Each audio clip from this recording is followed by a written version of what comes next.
Hey y'all, Barley here. And today's flight's going to be a bit of a long one. We're going to go from Panama City, Florida, which we just came from Wichita, Kansas to there on Friday. But we're flying from Panama City down to Cancun.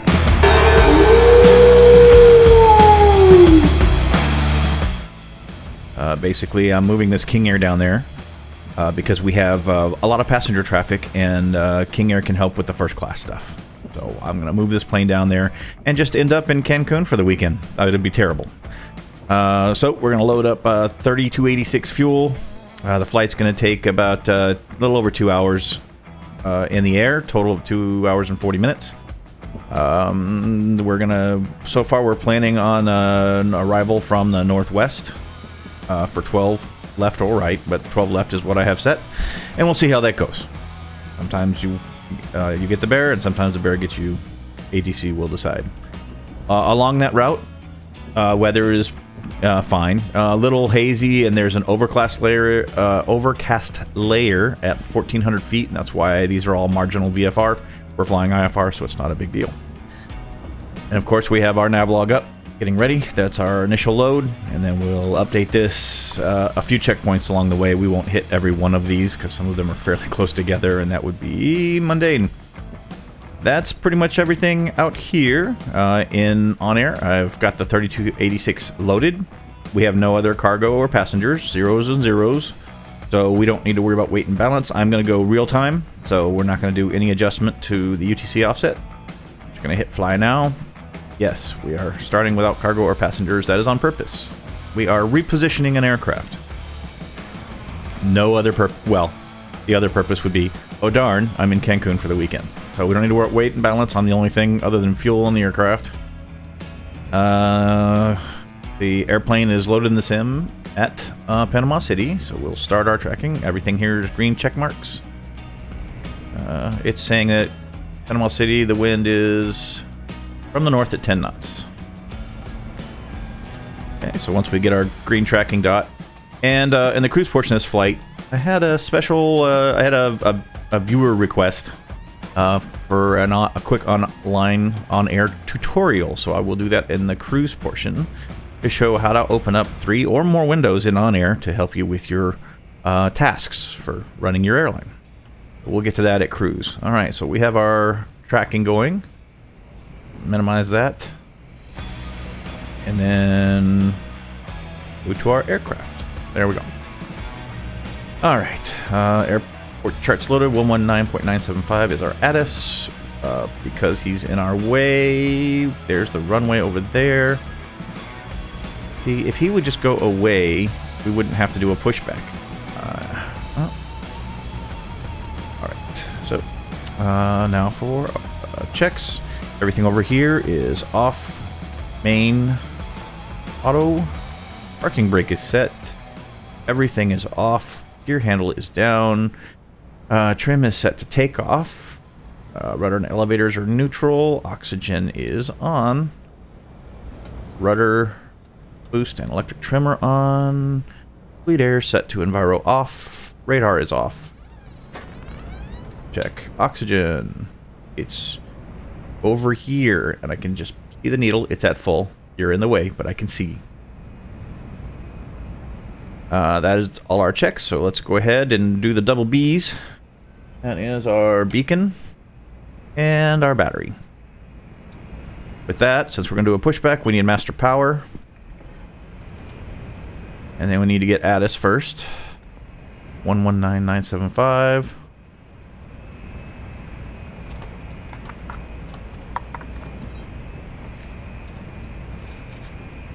Echo Charlie Papa Airport Information Uniform 160 Zulu.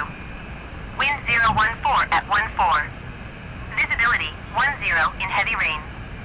Sky condition, ceiling 1,900 feet overcast. Temperature 1 tree. Dew point 10. Altimeter tree 0.18. Visual runway tree 4 in use.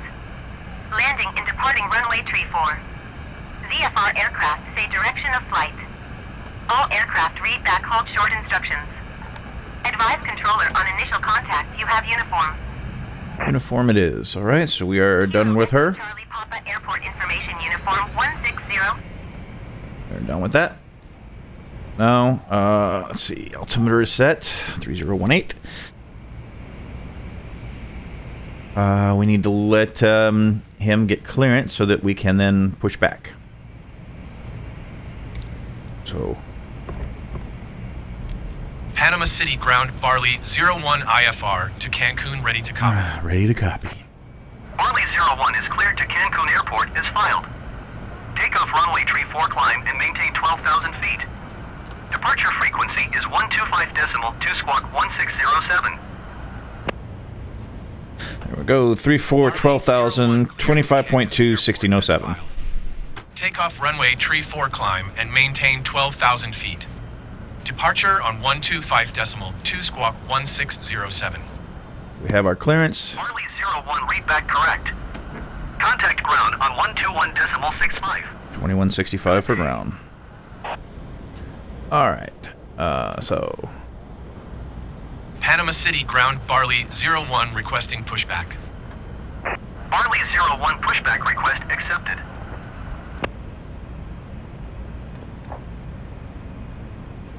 Panama City ground Barley 01 requesting pushback tug to steer the aircraft to the left.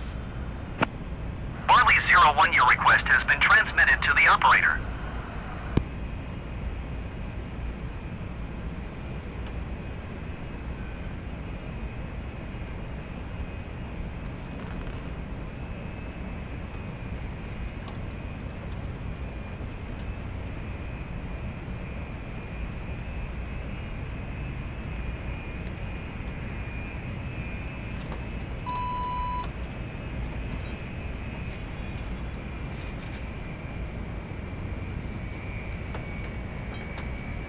Panama City ground Barley 01 requesting the end of pushback.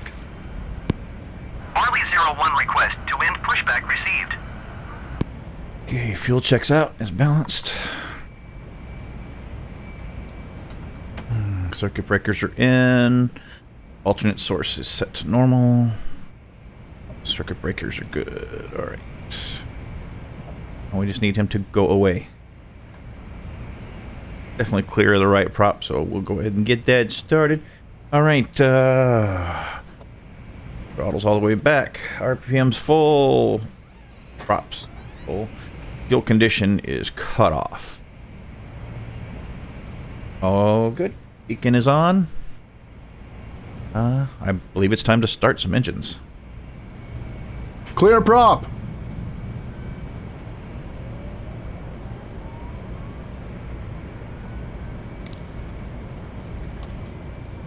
Your flight will be monitored until you land and shut down the engines.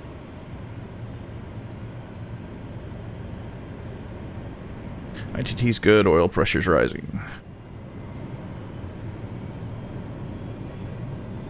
Starter's off.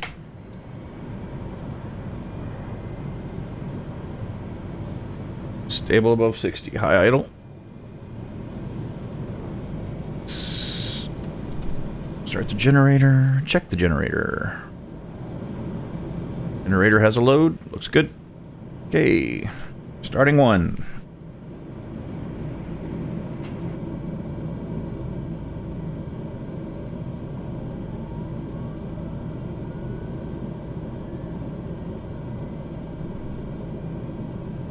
Panama City ground Barley 01 with uniform ready to taxi IFR. Barley 01 taxi to and hold short of runway tree for using taxiway Bravo. Contact tower on 118.9. Good start on one. Starter is off. Taxiing hold short runway tree for using taxiway Bravo Barley 01. Put that on standby. Now let's start up some get our systems going. We need our inverters on. We need our bleed air on. And check all our... We need our enviros on. Really don't need the cabin master. Well, yeah, but I want coffee. So, yeah, we'll put that on. We don't need any lights on, though. Aft blower doesn't need to be on. No passengers. We'll leave the blower on low and just see if that's enough. Just for me. Don't have to keep anybody else comfortable. Vacuum's good. Pneumatics are good. Oxygen is good. cabin air. We'll see how that comes up or doesn't, whichever. All right, let's go through all our systems and make sure that we've started things correctly. Gyro is slaved and correct. We need to set up the autopilot. Okay, we'll be using heading mode. We're taking off runway 34, which has a runway heading of 342.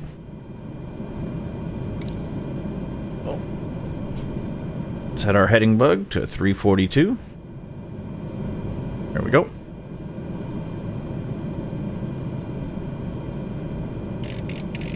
And we'll set the course that way too, just because. There. Right. Battery is almost charged. Stay on high idle for a little bit. And it's a little bit hazy, so we're going to turn on the nav lights. Put our taxi lights on right now. Let people know what we're about to do. We've done our fuel check. Okay, finishing up the autopilot, we are going to be using IAS. Set that for 140 knots indicated. Per usual.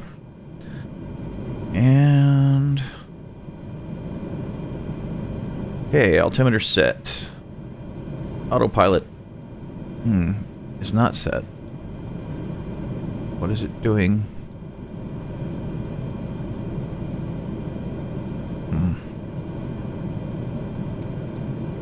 Are you messing with me, mister?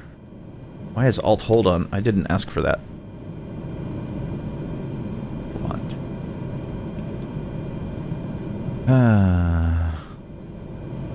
How did that change?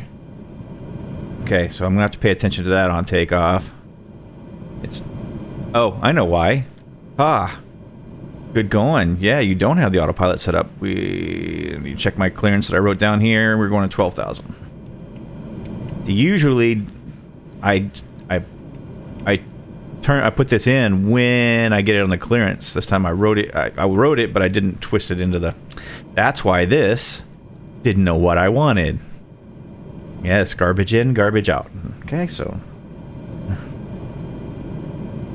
when something acts funny, go through your systems to see what you did wrong. Especially if you're barley. Left DC generator. Oh, yes, it is correct. See, that's why we have enunciators. We did forget to start that and check it. Double load. That would explain why the battery didn't finish charging. Again, when something looks wrong, you probably did something wrong. I haven't had enough coffee yet. Okay. So now let's go through everything. Alright. Now the autopilot is set. Our altimeter is set. Our GPS is set. CDI is GPS. Radar's on standby. We can... there. These... we did check these. We'll check them again. All good. Very shaky. The airplane must have gone out drinking last night. I mean, it is Panama City. Alright, we got all the external lights we need. Engines are nominal. Let's see if our... and the battery has finished charging, so we can bring this back to low idle. Alright, now we check our annunciators. We already... all this, we can do our... fire indicators, all good. Okay. Now it's time for the checklist. I mean, who doesn't love a good checklist? Alright, there. Did that. Cabin pressure, rudder trims, bleed air, cabin master. Oh. The no smoking, fasten seatbelt for the absolutely zero people who are on the aircraft, but hey, it's on the checklist. It's there. We will turn those on too.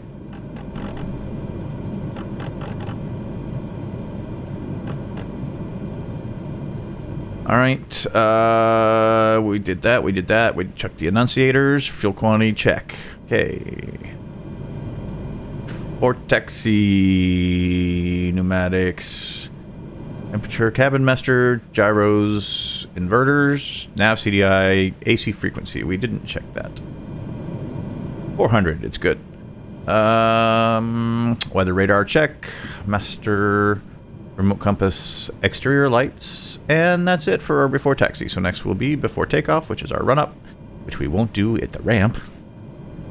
We have been given our taxi clearance.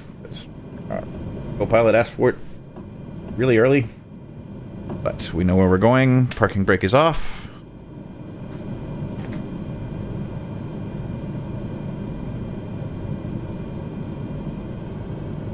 Let us head to runway 34, shall we?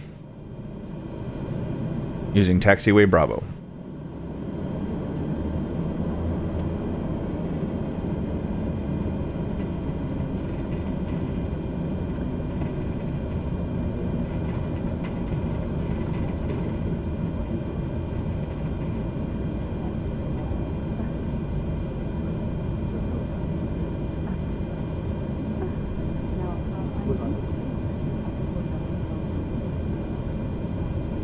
Guess I could have turned off the passenger sounds in FS Realistic since I don't have any.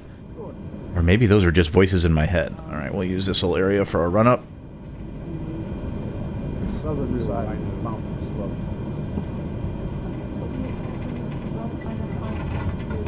There we go.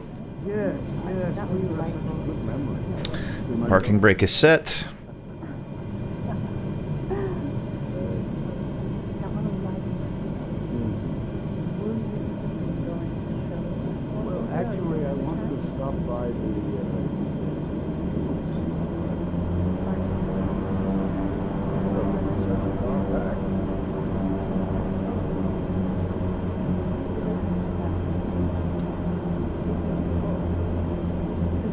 Okay, both auto feather enunciators are lit. Pulling power on 2. Number 1 goes out, restoring 2. And it's back on. Now pulling 1. 2 goes out, restoring 1.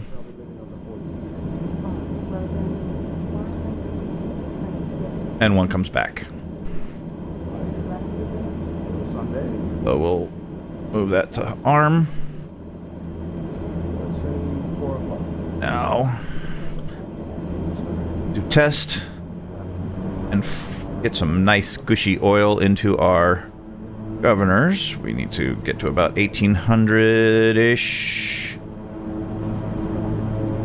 RPM and pull the right engine to feather. It feathers. There we go. Pull the left engine.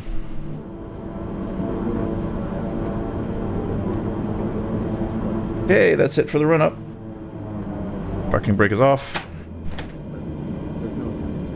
Alright. Whoa. I had my toe brakes on, but I guess Microsoft didn't realize that. Okay. Well, excitement all around. Yeah, that's one thing is if you have your toe brakes pushed and then you release the parking brake, it releases the toe brakes, period. I mean, like they weren't even on, so you have to reapply them. And I know that, but I didn't think about it that one time at band camp. And this is us. Panama City Tower Barley 01 ready for IFR departure runway tree 4. Barley 01 altimeter tree 0.181014 at 14. Cleared for takeoff runway tree 4. 014. Cleared for takeoff runway tree for Barley 01. Okay, wind is 014 at 14 knots. Alrighty. Fuel condition, high idle. Landing lights are on. Auto feather is set. Flaps. Let's get to the runway, shall we? Nobody on approach. Nobody on the runway. Yes, I'll be living on the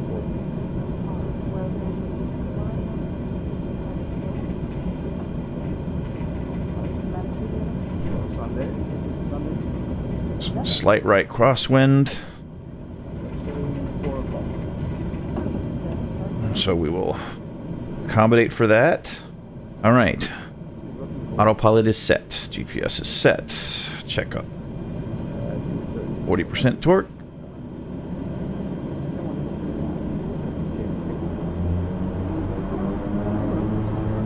Oil pressure and temps look good. ITT looks good. Time to go.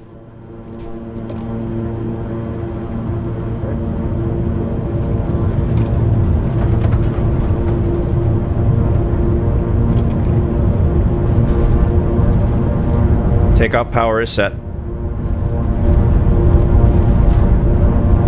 We're light. 110 is good. There we go. Airborne time logged. Gears up. Well, indicators up. Yaw damper is on. And flaps are up. Now trim for flight director. Barley 01 contact Tyndall departure on 125.2. There we go. 125.2 for Barley 01. Tyndall departure Barley 01 is at 1,100 feet, climbing 12,000 feet. Barley 01 Tyndall departure altimeter tree 0.18 continue to KJ 90 as planned. We'll hand fly it till I get it around to the navigation course. Getting ugly up here. Landing lights off. Power is at 90%. Still trimming and turning. There's no sense looking outside now. You can't see anything. It's all instruments.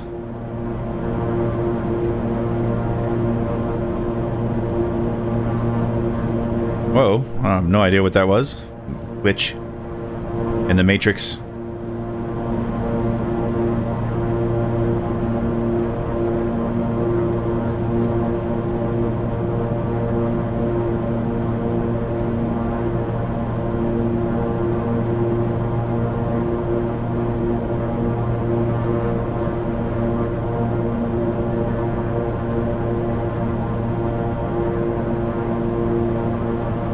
Okay, let's do our after takeoff checklist.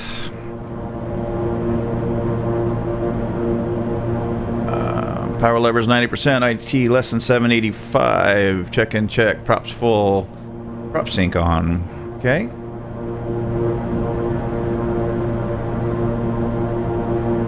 Blue Streak 5637 airport is at your 1 o'clock 12 miles. Maintain present heading and altitude, report runway in sight.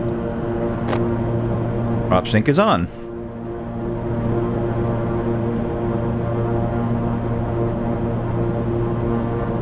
Maintain present heading and altitude, Blue Streak 5637. Blue Streak 5637 runway in sight.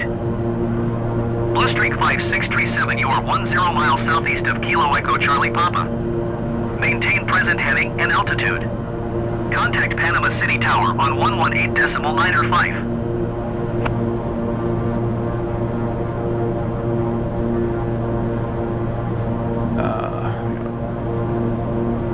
Maintain present heading and altitude. Tower on 118.905, Blue Streak 5637. After takeoff checklist is complete. Barley 01 contact Jacksonville Center on 119.1. Good day.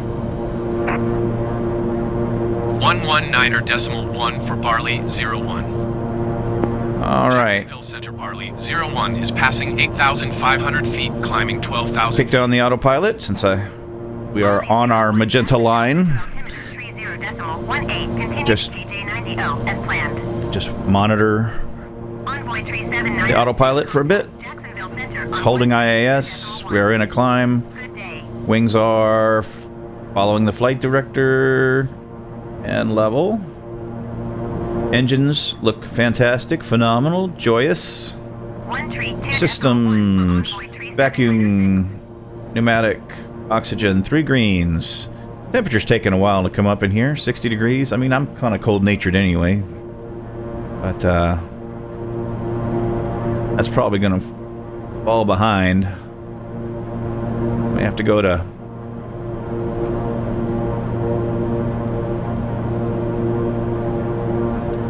kick the blow her on high and see if we can't help that along. Alright, we're within 1,000 of our expected altitude. Trons all look good. Do need to set this. I believe our cruise is 28,000, and it is set for 28,000.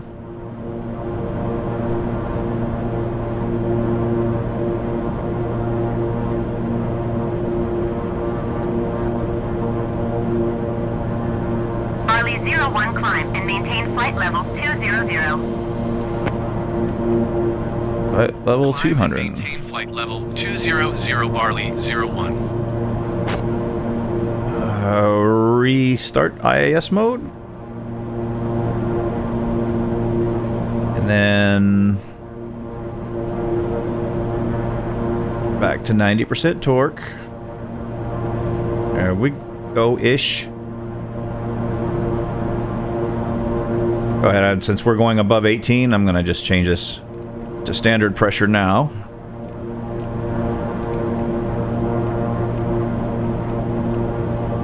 There we go. Now we can look outside all we want. It's pretty. Just gonna leave the fasten seatbelt sign on, not really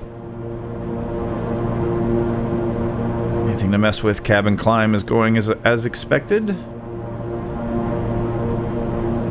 At 28, we should end up at what? 8,300 feet cabin altitude? Roughly. Keep an eye on that. No need for the weather radar just yet.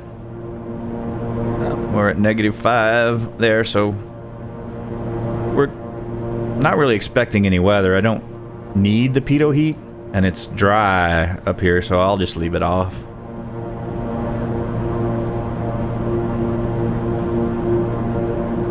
Apparently didn't put that back to...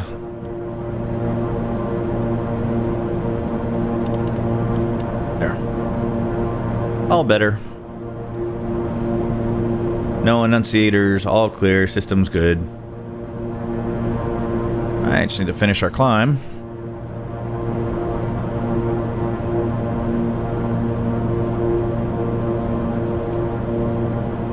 Just wanna... 26,000. Okay. I had 28 in my head, but that is not where we are going, so I need to adjust that.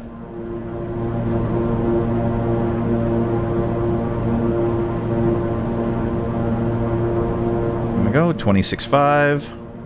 And that means our cabin altitude should be about 7,000 feet once we get there.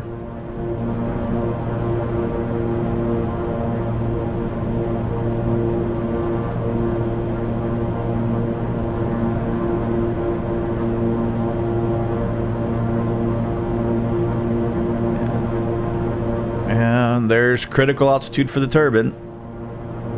Throttles are now at full, and to hold 90% torque, we'll have to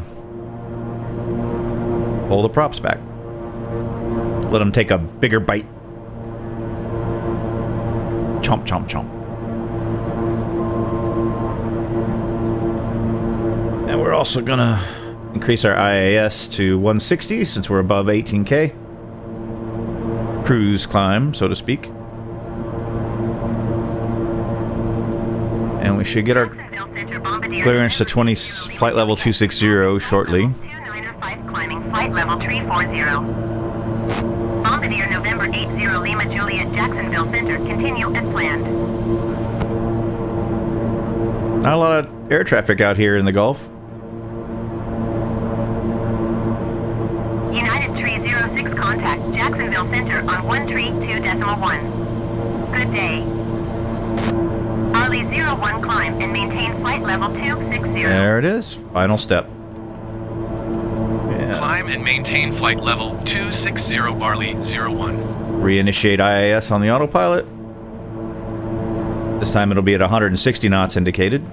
Going to 132.1 United 306. Coming up on our first possible fuel check. We're still in a climb, but where we enter the airway. The jetway.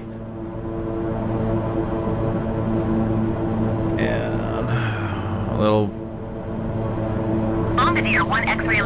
contact. Tyndall approach on 125.2. Good day. Go ahead and pull the props back to 15 now. There we go. Plane can handle the rest of the climb on its own.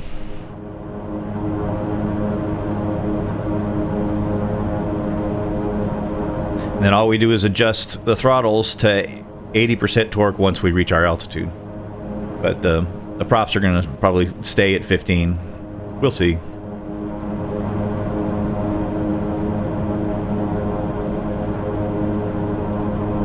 Atmospheric pressure decides. Autopilot is turning as expected. Engines are nominal.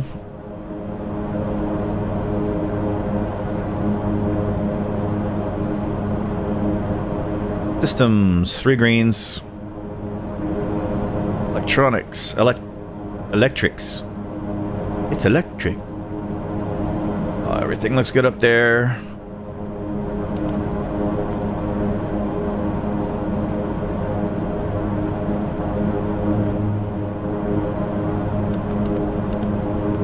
Center's at 29, triple feed 28-ish.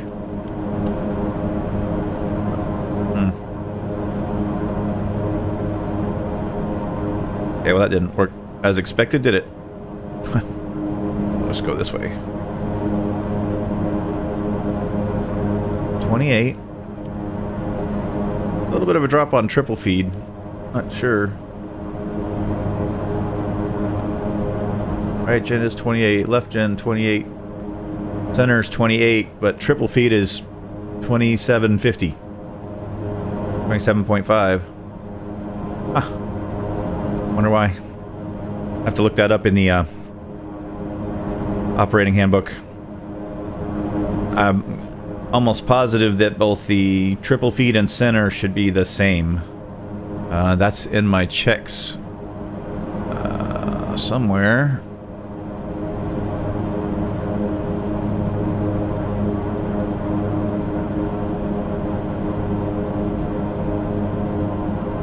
Lead air valves, blah, blah, blah.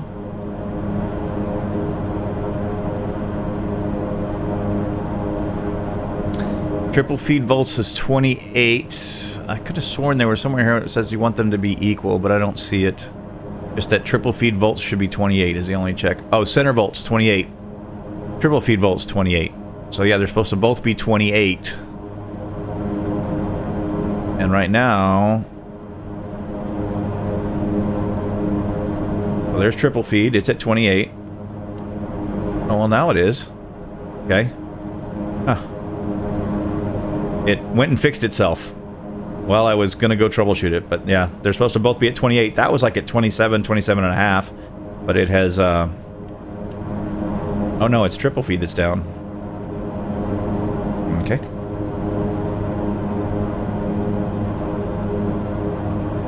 Yeah, triple feed's running 27 and a half.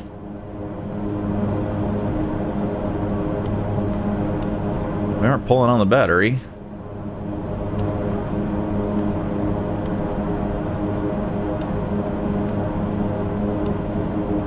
I don't know why that's low. Okay, we'll have to I will look that up in the book and see if there's a non-normal checklist for that. More. Let's get our cruise established, shall we? Okay, well, there's your 80%. That's full throttle. Props to 15, which is as low as they can go, so now our speed should start coming up now that we've leveled off. And it looks like we've got a crosswind with a somewhat of a headwind component. Not bad.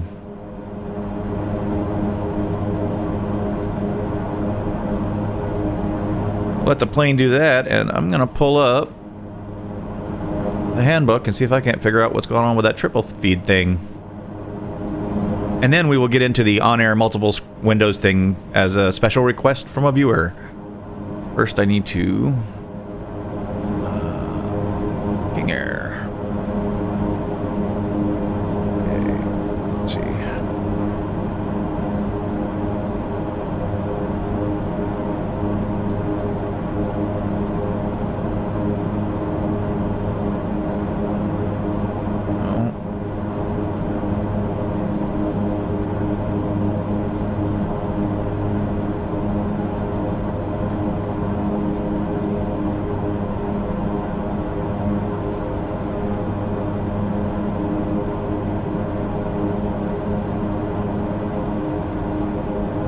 Basically, the triple feed bus receives power from both generators and the battery.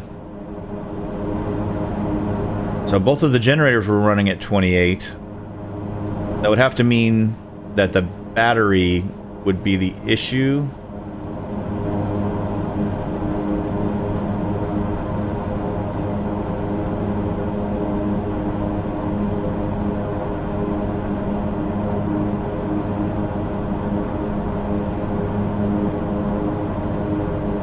And if I just wanted to know what the battery is, that's the center bus.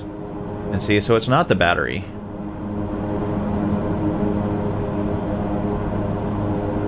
All right, because the center bus is showing us firm 28, right? Left generator 28, right generator 28. This triple feed dropping to 27, it doesn't make any sense. Because it gets its power from this, and that.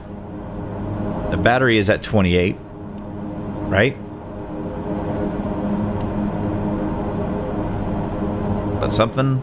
All right.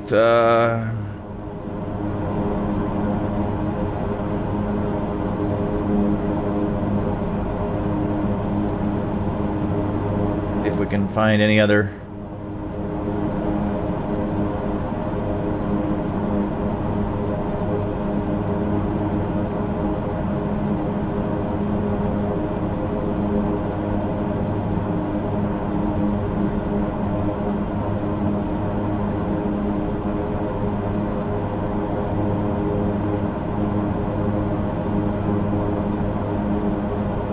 Oh, it's a... Okay.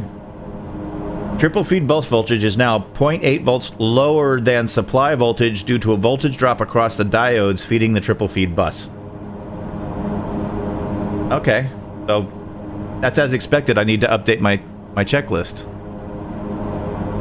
That's, the recent update did that.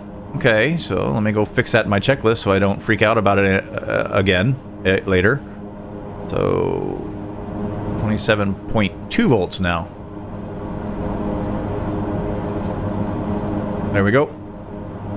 Oh no, that's still wrong. That's not that one. That one. Okay. But that's why we have handbooks to tell us such things. So we do not need to do a non-normal checklist. This is normal to have triple feed at 27.2, which is where it is, and center at 28. All systems green. Yay. Okay, so messing with all that, we didn't do our last fuel check. The next one will be at Minnow. That's a ways. That's 54 nautical miles. So we have time to do the viewer special request on-air mini tutorial. Turn this off. All right. Engines, everything else, where we're supposed to be. Good. Okay. Just before I turn my attention away from the aircraft and leave it in the capable hands of the invisible co-pilot. Make sure everything's okay. And there. That's not what we wanted to open. Where's OnAir? Where'd it go? Everybody. Oh, don't tell me it crashed. There it is. Okay. I was like, no! Okay, so there's that. Don't care. So when you start OnAir and you open whichever world you live in, you come to your dashboard. This is not where you should begin popping out windows, okay? Because if you do that here, you will only get one window. If you want 3 windows, which is how I run, is I usually go to my aircraft screen first. There may be some other screens that work. I would imagine the FBO screen and employee screen would also work, but when I first come in to see what's going on for the day, I go to the aircraft screen and to check if any of my aircraft are due for 100-hour or annuals. So once you get here, and I'll usually do this, right? So I know I have 2 aircraft that are coming up on their 100 hours, and I've got to have oh well, that's for the 414, which doesn't fly very much, but hey, the annuals don't care how many hours you have on it. It's a date. So in 17 days I have to get that that done. And that's on a prop, so I'm going to have to pay somebody else to do it. Our shops are all turboprop only, so somebody else will make that money. Anyway, so I come to this screen, I check to see if I got any 100-hour limitations I need to pay attention to so that I don't end up with a plane stuck somewhere. Then I start popping out screens. Now for me, the two that I bring up are, I like the live operations map. So that's Alt-M. This isn't popping anything out yet. It's actually changing over, right, to this screen. And since these don't count, this is just for races. I'll usually go idle, metal, which is the only cost I care about, and then I'll sort them by cargo capacity so that I get my big birds up first, because they make the most money. And then I hit the pop-out button, right? Okay, so that pops this out, and then I can move that off to another screen, right? So we'll do that. And I'll put it over here. This goes back to the aircraft screen. So guess what? The next screen I use is the job screen. So Alt-J. And then since now I'm basically doing FBO to FBO stuff, I'll go to the FBO query screen, and while that's loading, hit the pop-out button.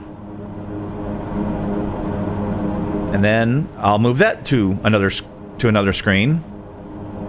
But just so you see, there are 3 windows. There's this one in the back. There's my live operations and my job screen. These are the 3 windows I use to do stuff. So if I wanted to do a work order for this airplane, which I will need to do, all I do is click on this button right here, and then the main screen will go to the work order screen for that aircraft. See? And then I can just start generating a work order, and I already have the job screen open here, and I can, if I need to pull more stuff from, the queries, that first one is what, MMTM, so just, here we go. That'll be set, and I can pull jobs from that queue. And that's how you end up with multiple windows. You could probably do more. I don't ever have the need to, but let's say if we went, heck, why not, right? Let's go back to the aircraft screen. Let's see if I can open up something. What else would I open? Employees, maybe, right? I don't want to crash OnAir in the middle of a flight. It's not fun to recover from, but let's go employees. And see if we can pop that out. I don't know that there's a limit, right? Yep, you can pop that out. There we go. So now we have 4 windows open. You can open as many as you want, just not from the dashboard. But I'll show you that. The dashboard will only let you have 1. I don't know why. Well, kind of. It's a different way of. So here, let's show it. I want to make sure I don't kill my main screen. That's what I don't want to do, because that shuts down OnAir. You have to be careful about that. So close that one. We'll close this one. There. Okay. So now all I have is this. Well, if we go back to the dashboard.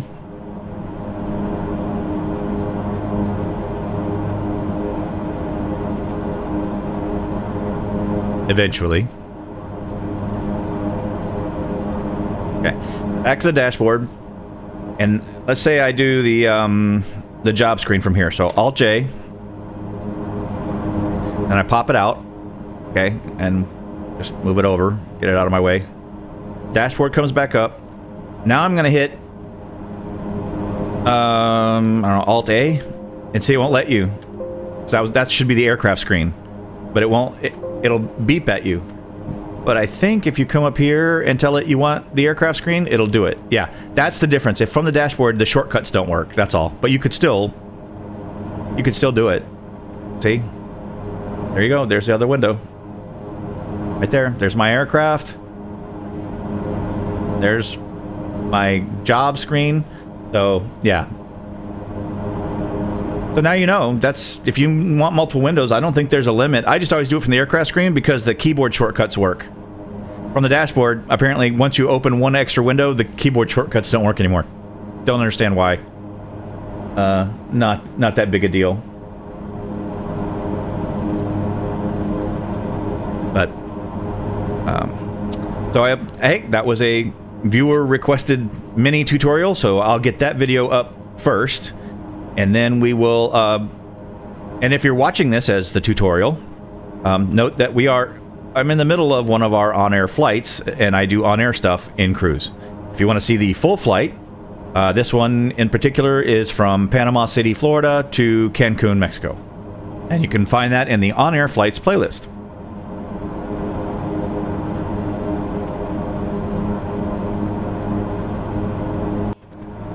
All right.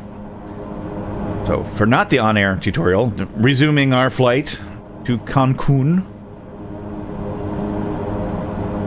we will. I have a couple of on-air tasks that need to be completed, a couple of work orders I want to get done.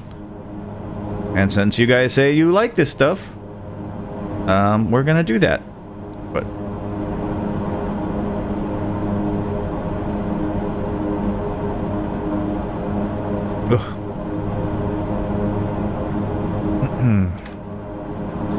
there's that window. Where's the other one there?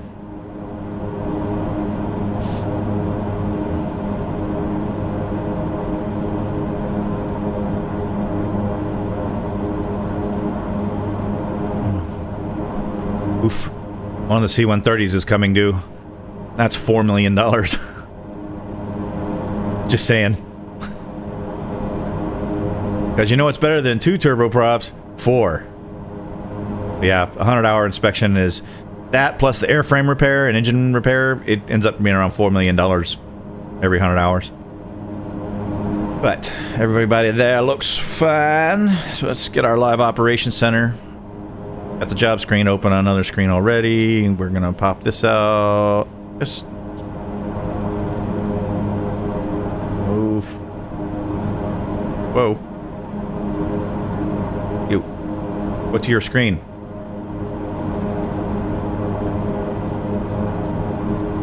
There.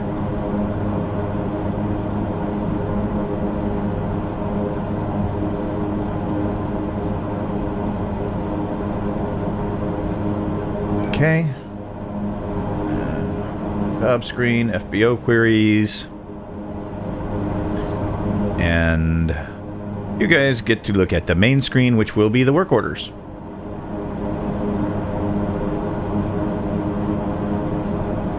Do C-130 first.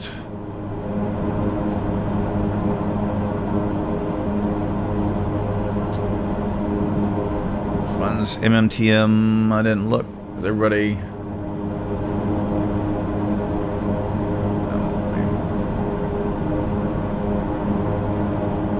Yes, we have crew. All right, let's get it crewed up.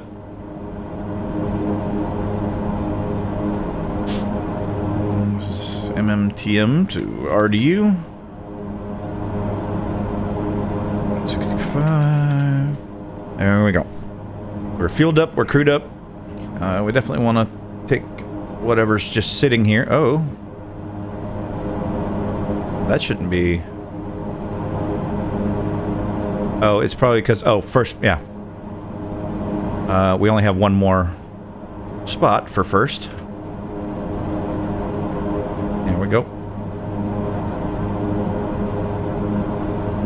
But now we have... we could take another 50 passengers and 39,000 pounds. Let's go to the job screen and see what's available at MMTM or RDU.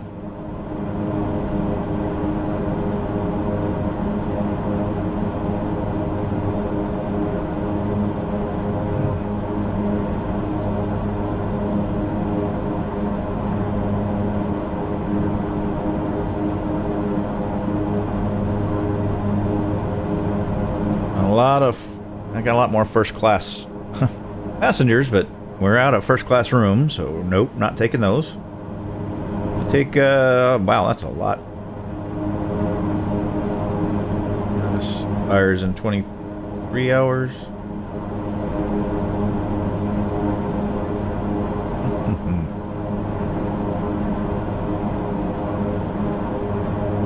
Okay, so what did I pick?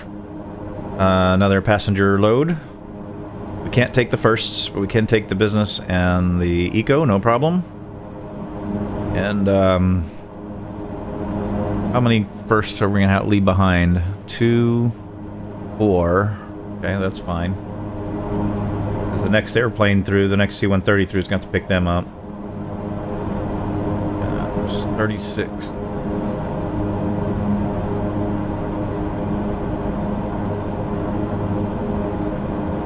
Business. Eco. Got 10 spots left. How many? 2, 3. I'm leaving 5 first behind, that's fine.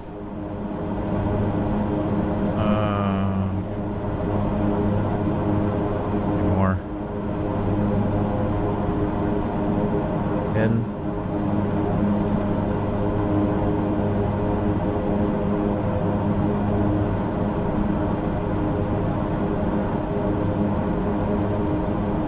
Take that one.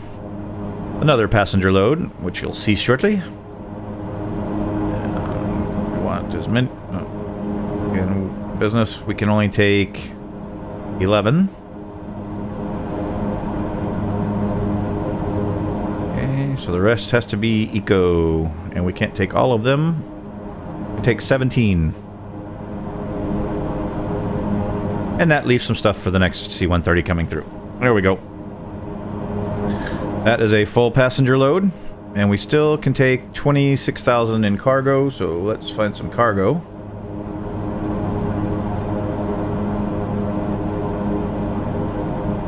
Mm, 27 hours is 3 trips.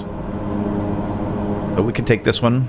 So I'm trying to take the ones that'll expire in the next 24 hours, because I want to make sure I have enough.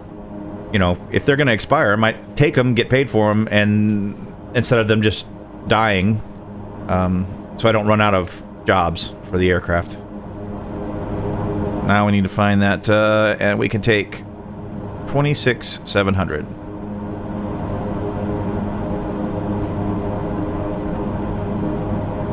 Like that. Let's add the leg back. We're going back to MTM.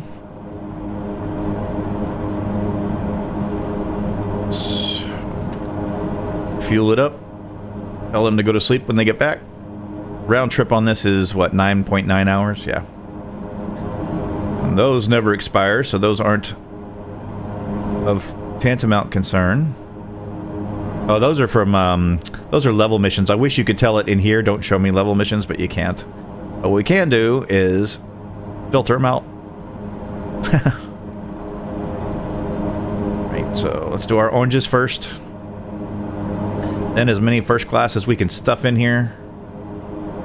Okay, that's as many as we can stuff in there.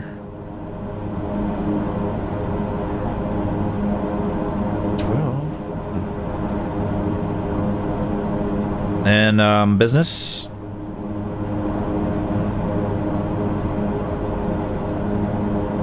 Oh. Business, we can load 11.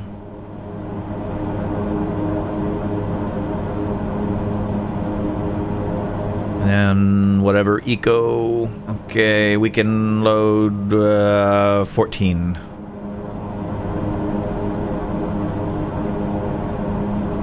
There we go. Oh no, we can load more than that. This is a C-130, not an ATR.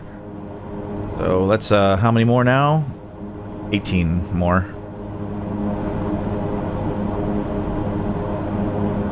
There we go. Now we got a full passenger load, and we have cargo space and cargo to call. 26.7 again.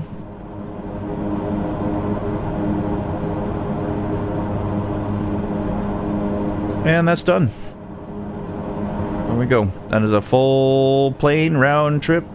Crewed, staffed, fueled, gone. Okay, and then we've got what next? Another C-130. This one is on the Marathon to Wichita route.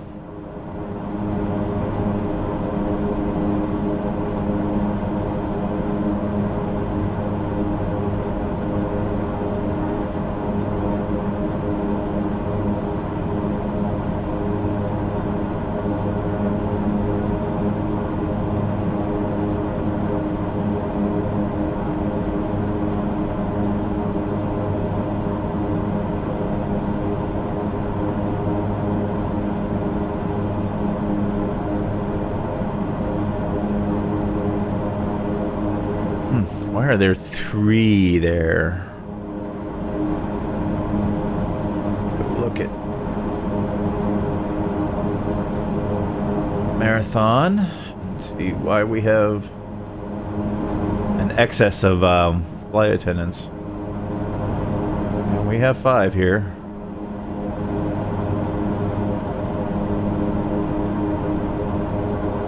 We've got 1 crew already out, right? Yes, they're up at Wichita. That had 2 flight attendants. So we should only need 4 more here. Is one of these due for training? That's probably it. So, right now let's undo this, because I don't know who we're going to take yet. Save. And you'll see what I'm going to go through and see if there's a flight attendant that needs training. He needs training. So who is that? Sebastian. He's okay. Alright, Sebastian wins. That's why we have an excess. I probably sent somebody down here so I could just train him. I'm just going to train him in C2.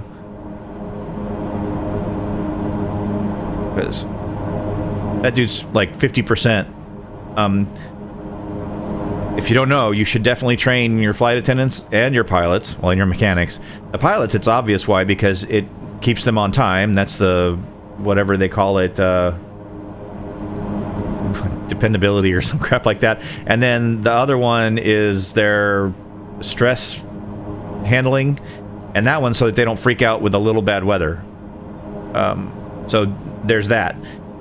Flight attendants, you know, they give some descriptions of what these do, but nothing that you think really matters.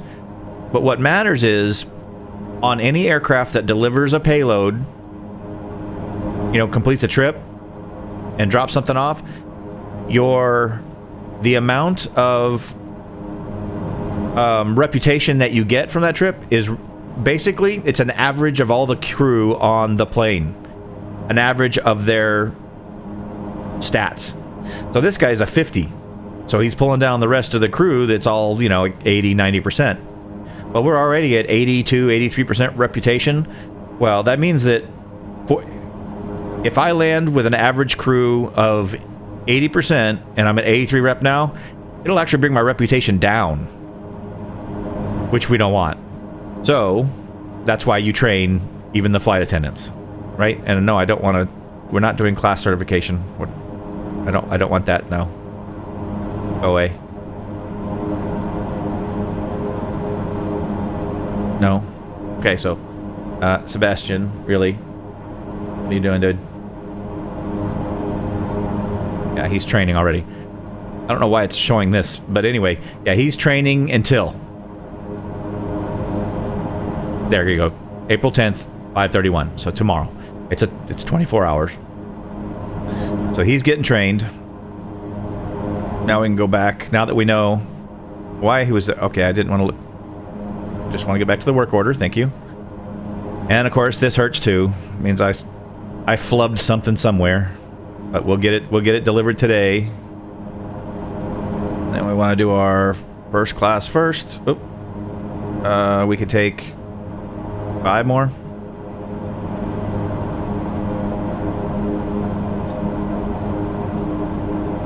Okay, and then all the ecos. We've got 6 spots left. I'm not gonna pull for that. And we've only got 1,500 pounds left, so we'll leave with that. So now we're going back to Marathon. No, I didn't. 4385. Go. Tell everybody to go to sleep when you get back. And now Sebastian is. We don't want to pick Sebastian because he's training. It just hasn't updated here. Everybody else is fine. Idling, not Sebastian. That's correct. Let me make sure I didn't screw up the weight. Oh, okay. So we have our 2 flight attendants, although it says we only need 1 because we don't have enough passengers. Oh, wait.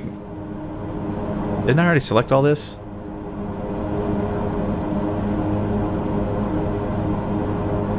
Apparently not. Okay.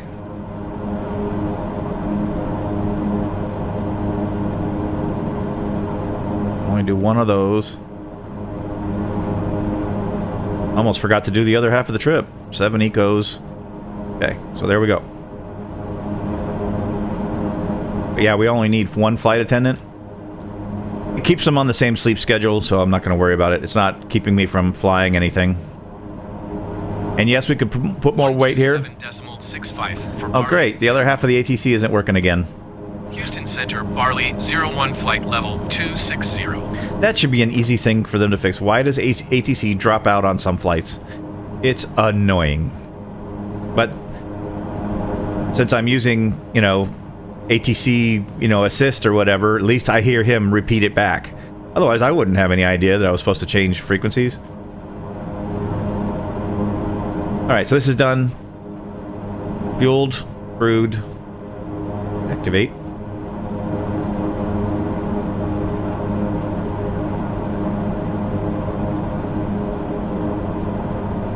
Alright.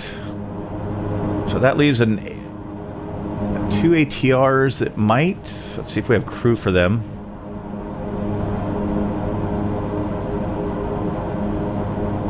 So I'll bring this down. You can see what I'm investigating. So we're done looking at that. And so you can get a picture of what our airline looks like right now. So the only reason these two show up is because that's where the races are. We don't have facilities or anything over there. It's just I have 3 airplanes. Because I have airplanes over there, it's showing those. But it's just the race planes. And as soon as I get time, I will actually jump in the P-51 and do a race. Tree 5 for Barley 01. Miami Center, Barley, 01 flight level 260.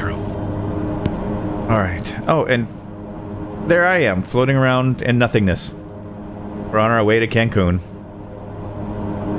But MMX was where the ATRs were, right? One... No, this one's flying.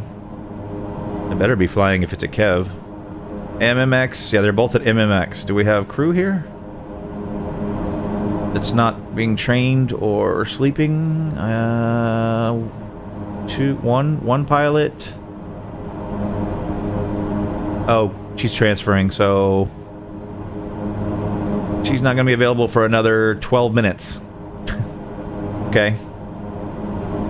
Well, we can do the work order, and we'll just set it to start at a future time. And the other ATR, I don't know. Which one's supposed to live here? Back to the spreadsheets. MMX. Where are you? There. N31, N54. So this one lives here. Okay. So we'll do a work order for that guy.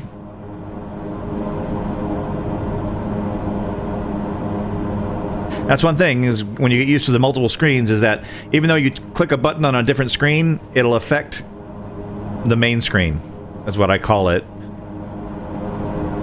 Create a work order. Woo, we gotta get going. Yeah, we'll take both of those, hopefully. We need to get pilots, so there's the transfer. Transfer is 1749, so we'll set this for 1800.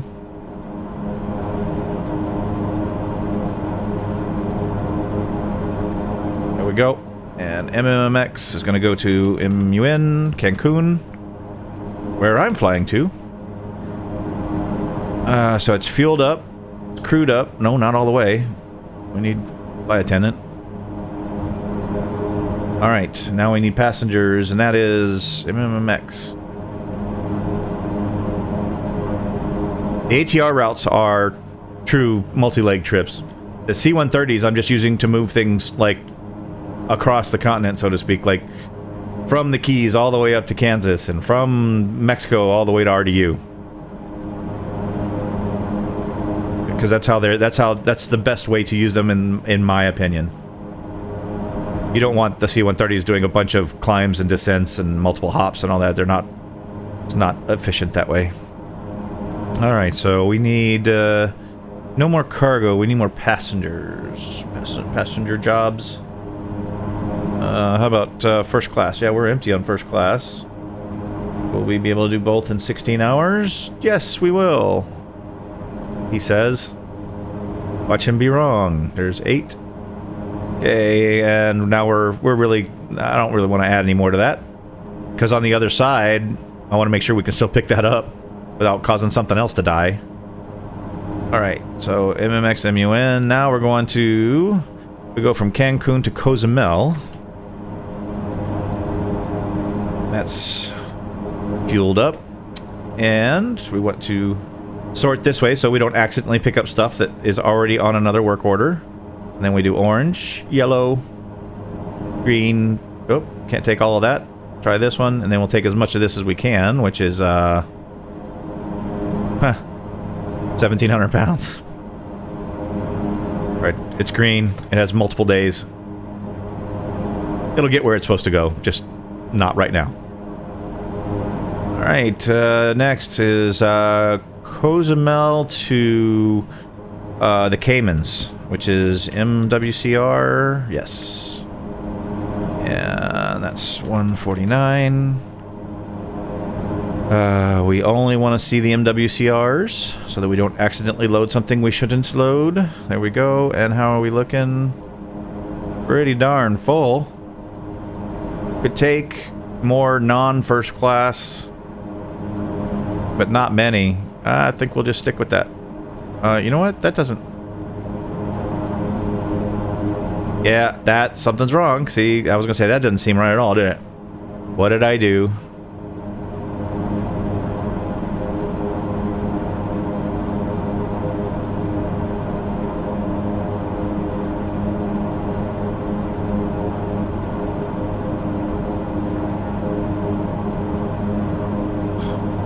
I want you off. Go away.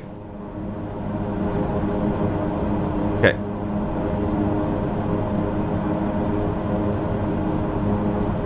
I messed something up. There it is. On 2 and 3. Where is it supposed to be going?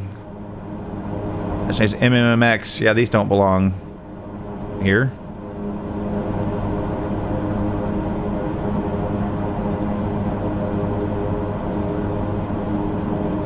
Delete this. Forgot to use my filter. This should be... So let's change that so that we don't make that mistake. MMCZ is the destination. So that we don't see those other ones. Again, put that away. Okay, so now we have more that we can take. All the oranges, we need to take more yellow if we can. There we go. We can probably take everything now that we're not double loading stuff. We can. That's good enough. Always like to see zeros here when you add a new leg. Get in a hurry and you end up with stuff loaded to wrong destinations. Then you get to go clean it all up. Ask me how I know. We're not going to rest. The destination is MWCR. Go. We will take both of those. And now we have something more realistic than I would expect. And tons of passenger room from the FBO MWCR.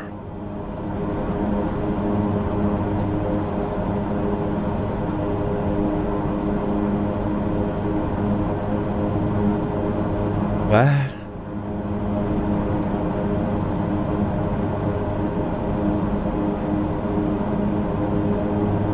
No jobs with the...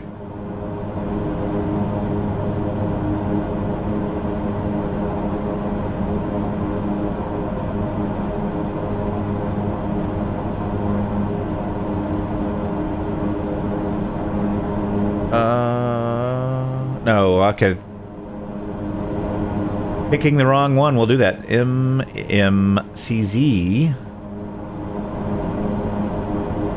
So what happened is I put an MWCR and I don't have any queries running there because MMCR or MWCR doesn't have destinations. It's a turnaround point. That's better. Okay, so now can we need passengers. Pick that. Now you'll see what I actually picked. There we go. So let's do our first, our business second, and then our ecos. Okay, and now we have 31 seats left. Exactly half. There are no passengers left that aren't human, so if you want to see it, there. Everything is AI, or it requires a human pilot as far as the passenger load, so I can't take those. And our next queries fire off. It's the 9th at 1744. Oh, not for a while. Not at this FBO. So I need to increase passengers on this query. Time for notes.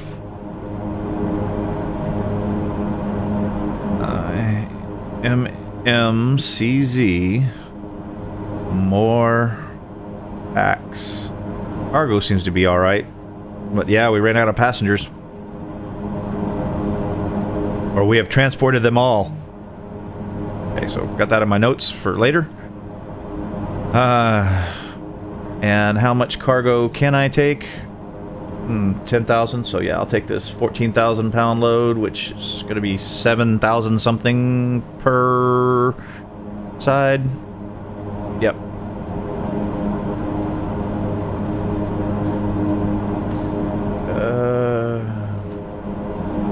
Take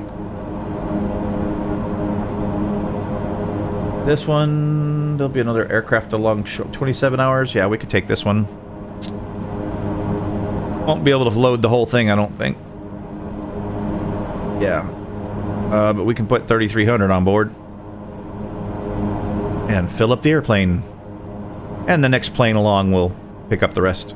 Alright, that's MWCR. Now it's going back.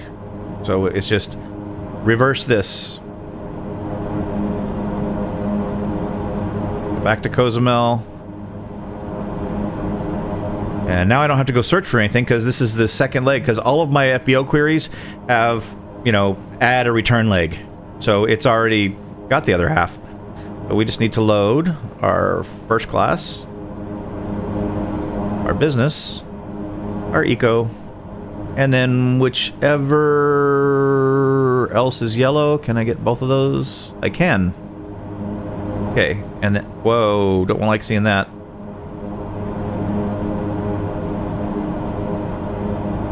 Yeah, that shouldn't have been on. Why is this on leg 2? I need to go fix that.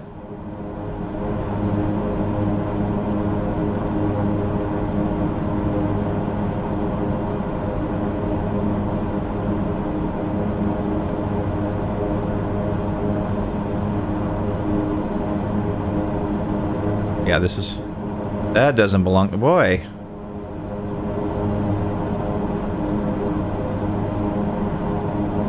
So this should just be destination of...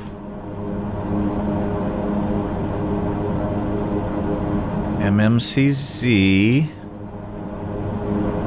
Okay. And a departure of MMUN. Now, okay.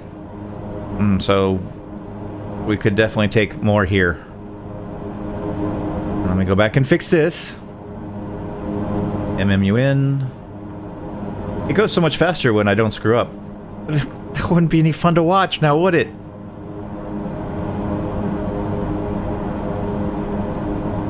Anybody can do stuff the easy way. Alright, there's passengers. Ooh, 15 hours. I don't know that we're going to have another plane through here that fast. And I can't take... Was that 31? Yeah, I can't take that many, so that one's going to have to just expire. So I don't think...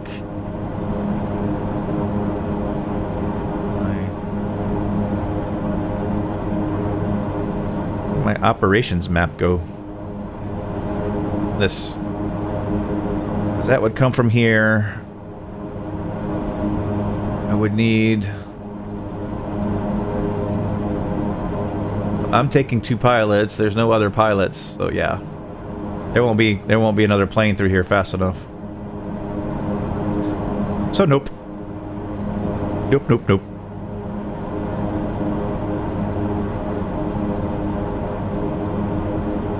Lots of passengers here. Who's paying the most money? Looks like you guys are.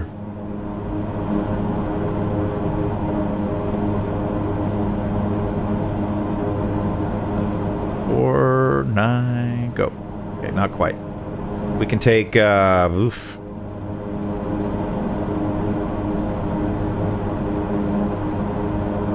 $28. If I did that math right. Nobody expects that. Oh, well, yeah, I managed to fill the passengers, but we're overweight. Sorry, guys, you thought you were going to get to go. You're not. So, bump them. 600 pounds. We can take a whole 3.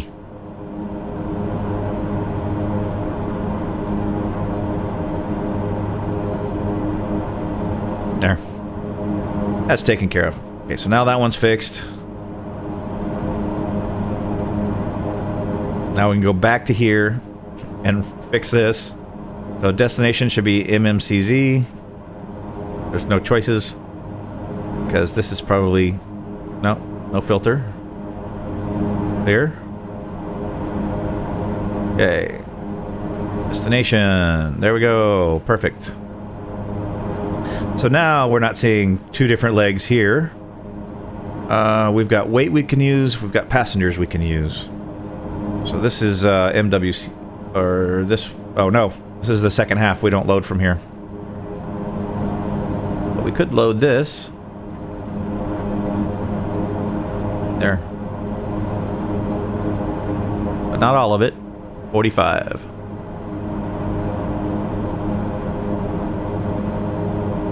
Okay. Now to Cancun on the way back.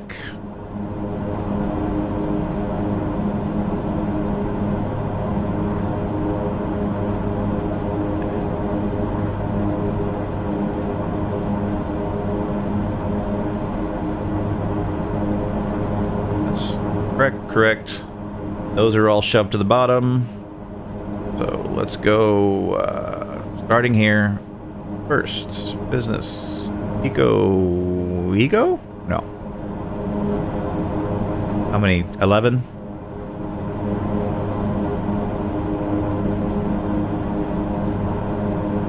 Oh, I guess we could have taken 12. So, one more.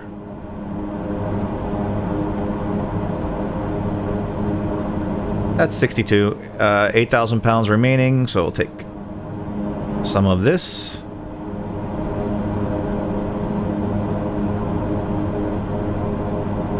No weird looking legs this time.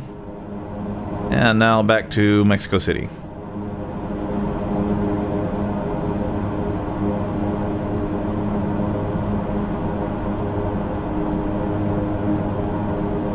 This is where we send them to bed. No, really.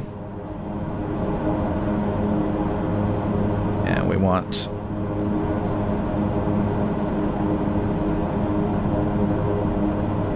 that, and that, and that's done.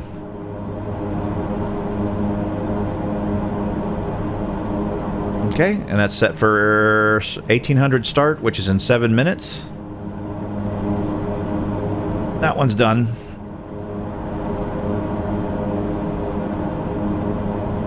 Okay, and it's yellow because it's a delayed, you know, it can't start yet. Our work order screen. There we go. Very busy airline. And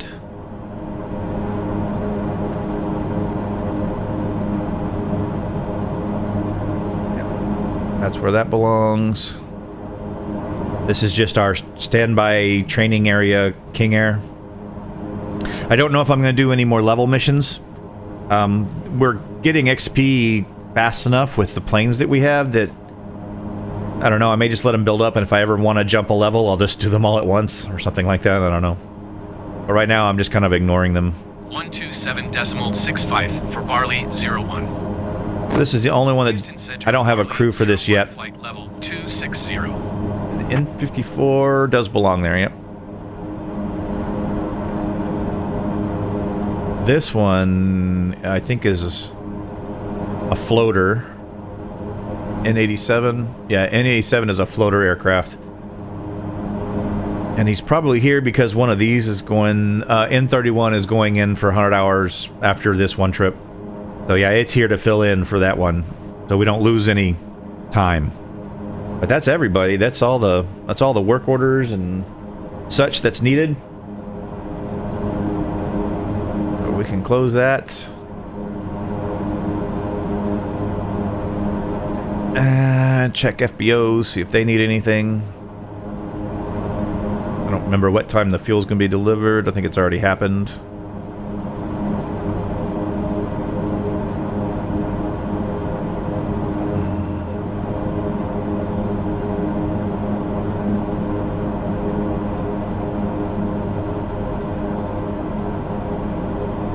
Yeah, there's no fuel orders. So we'll just refuel all FBOs.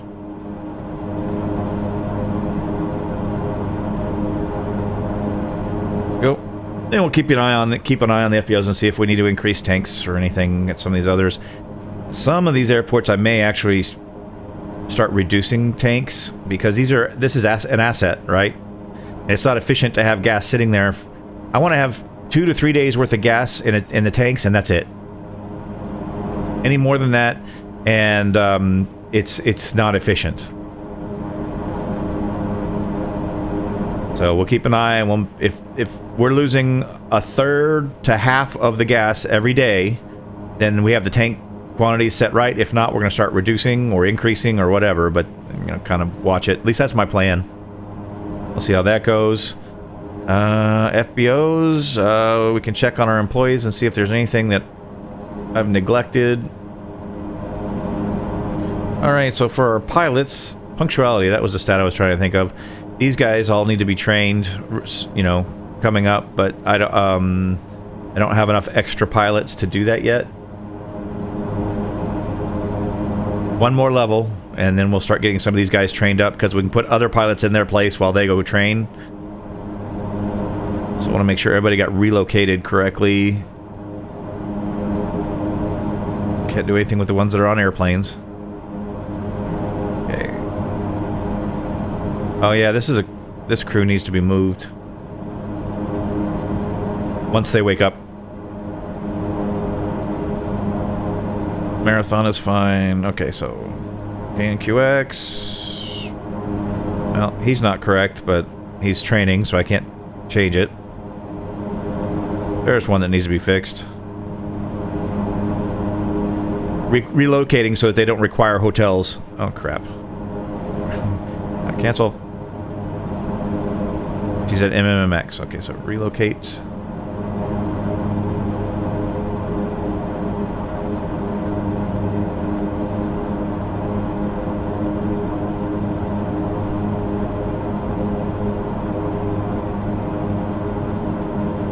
Everybody else is where they're supposed to be. Same with the flight attendants. Don't want to pay for hotel rooms if I don't have to.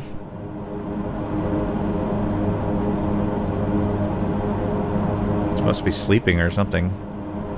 Oh, they're flying. I was like, why don't they have a current location? The pilots, it puts their plane as a position, but for the flight attendants, it doesn't. It just says they're flying. You're sleeping. I can't do anything with you. You need to be changed to MMMX. This is all due to the reorganization and moving people around. So.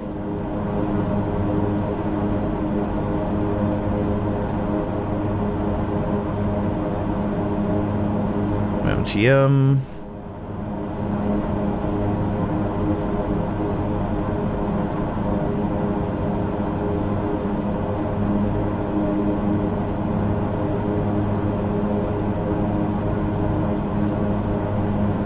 MMTM.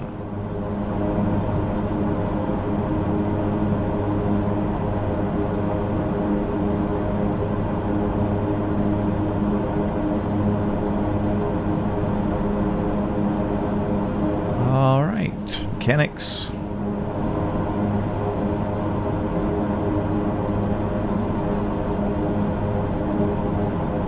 All good. And we have them training where they can. Yes. Alright, I think that's it for the on-air stuff, so we'll go ahead and close this. I don't have anything else to do. One final look at the dashboard, I guess.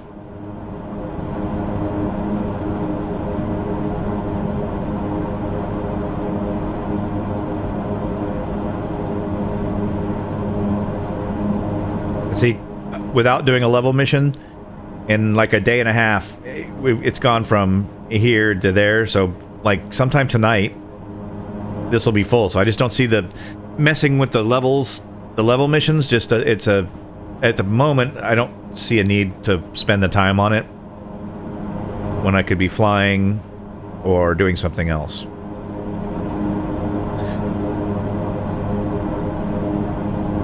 But the only way we're going to get this one above 2 is getting more aircraft, which means more pilots, and that's my current problem. Is I'm training a few, and I'm not allowed to have enough because it's 2 plus 2 pilots per level times your reputation. Well, our reputation is 82.3%. If we can get this up to 90%, hey, that's going to be more pilots, or get to level 19. Both of those things will help. And this was at 78% Friday. So we're doing it. We're moving the needle by getting people trained up. And then me doing personal flights, especially these long ones, they really do help with reputation. But right now, if I tried to go and hire somebody, it'll probably yell at me. I mean, I could hire all the mechanics and flight attendants I want, but for pilots, you're limited. So let's say we only need that. And let's pick the best one we could possibly find.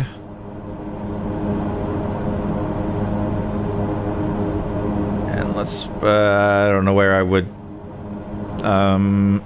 let's send him to Mexico City.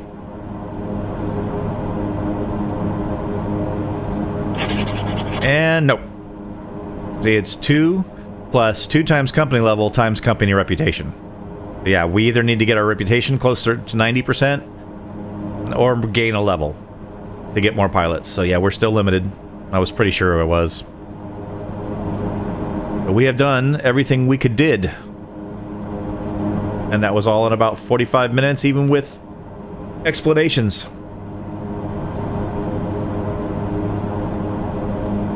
There'll be 10 out of 16, and then there's 1 King Air, which would be 11. Then 12, 13, and 14 are the 3 planes that are sitting out in the desert. The other 2 are the one that's got a work order that's delayed, and I don't know what the last one that's not flying. Because if we look at our... you can see all 16 planes.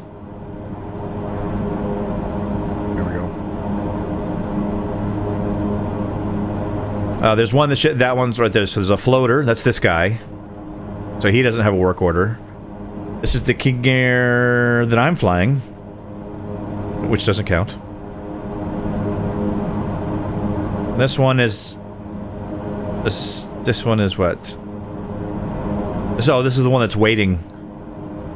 Yeah. And then this is this King Air is going to be additional capacity once I have enough pilots, so it's kind of just sitting there right now. And then there's the 3 that are just for the race.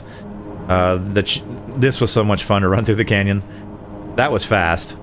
And then this will be fast, but I need to spend some time to learn the 51.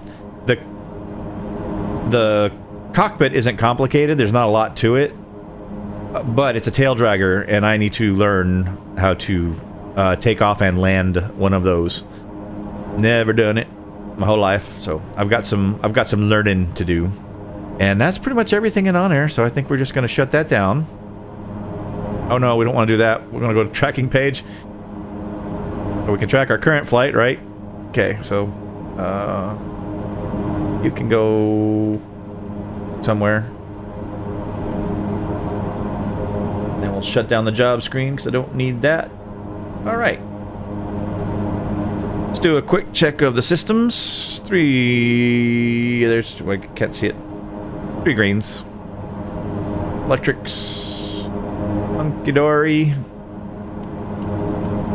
Yep, as expected. Now that I know, that's what I expect. Fuel. What is that? 1150, so 2223, 2300 plus nothing. 2300 it is. And we are 58 miles from any check, but 2300 with an hour left, we have plenty of fuel. Because we're probably burning, I'm going to guess 700, 350, yeah, 700, 710 gallons per hour. That's 3 hours worth of fuel. We're fine. All right. 1 tree, 4.9er for Barley 01. So annoying that we're just only hearing half of that. Center, Barley 01 flight level 260. A little hazy up here today.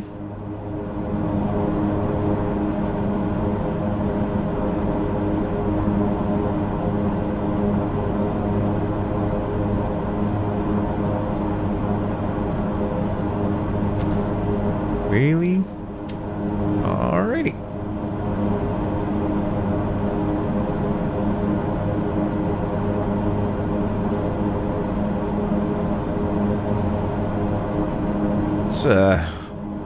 I could use another cup of coffee.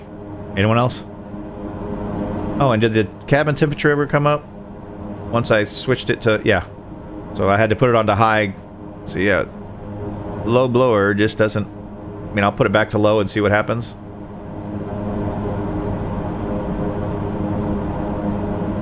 I'll check that in a minute. And with that, I do need to go fetch a cup of coffee now that that's been turned on.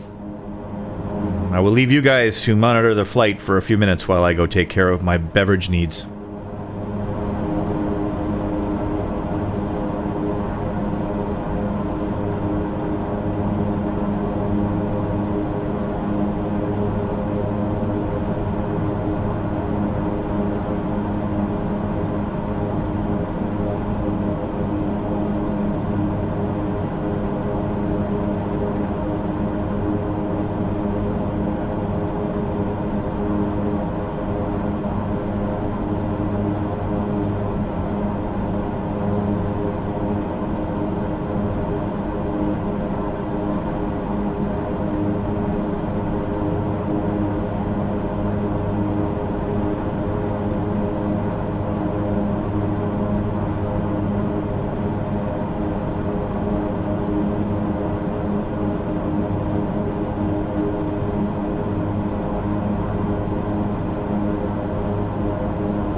It's awfully quiet up here when the ATC stops talking. I mean, it's still...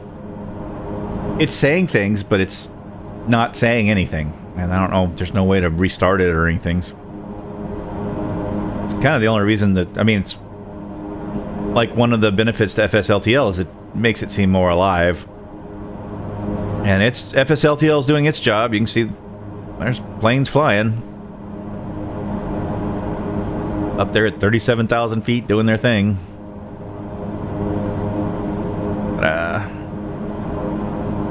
Media. Get back to the routine of what we should be doing. Media is there. We should have 2,000 pounds of fuel. 125.2 barley 01. Merida Center barley 01 flight level 260. We have pretty much 2,200 pounds. Call it 2,175.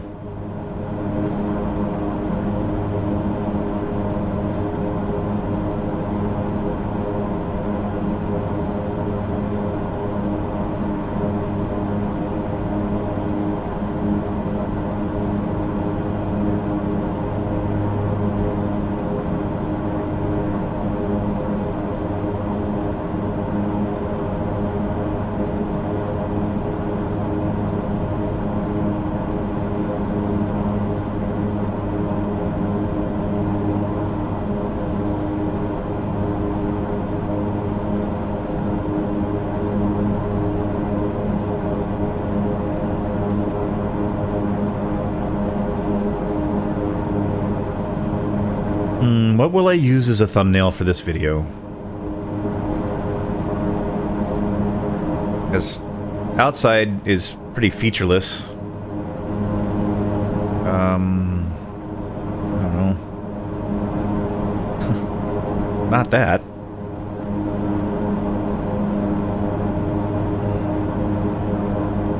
For a different view of the Oh, and something else for you guys. For those of you who do stay along for the whole cruise portion, you get interesting tidbits, and I'll give you this one. If you want to see, if you want an aviation, a movie that's anywhere about aviation to laugh at, make fun of. I mean, seriously, if you're going to make a movie that involves like air traffic control and an aircraft in trouble, blah, blah, blah, hire a freaking pilot as a consultant or something. Just so many things wrong. The movie was called On a Wing and a Prayer. I think it just came out. It's on Prime Video. My wife found it. She's like, oh, it's about airplanes. And I was like, okay. From the beginning. They do so many things so wrong, but in the end, well, like the last half of the movie, they end up in a King Air 350. And the pilot dies. And everything that's done is so wrong and backwards. And supposedly it's based on a true story, but I don't know. You must watch this movie just for the pure facepalm factor.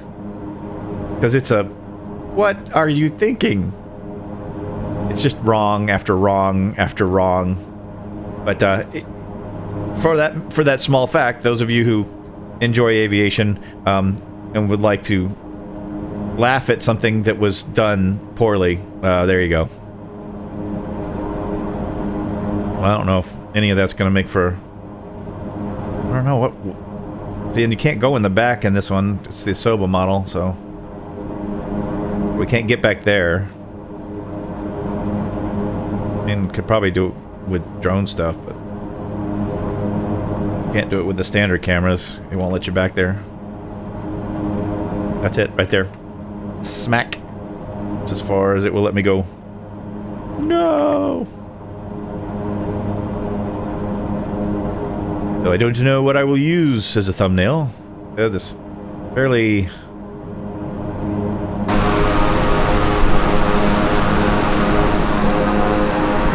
Reset that camera. Yeah, it's featureless.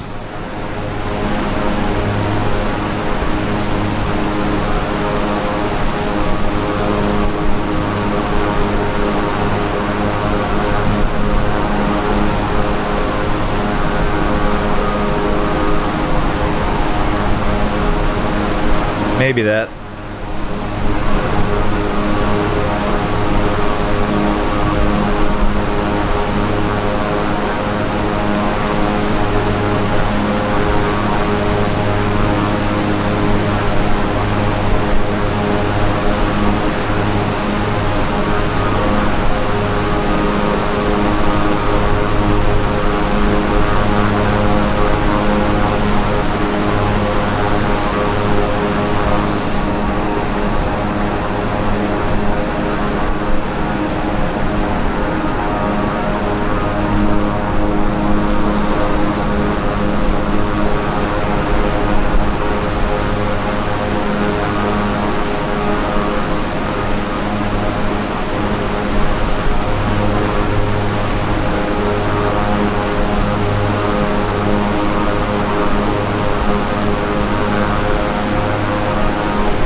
Enough of that nonsense.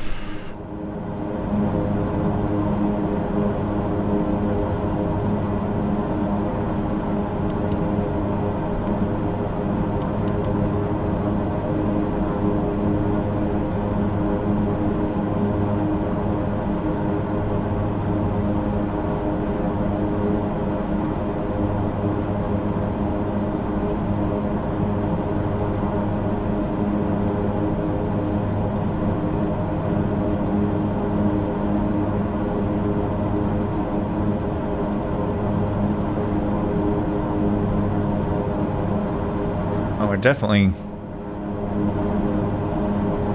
Huh.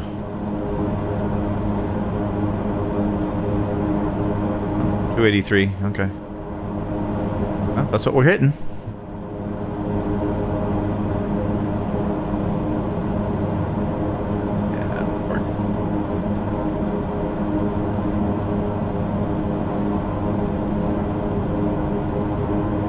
That'll be the start of the arrival when we get to Vomar.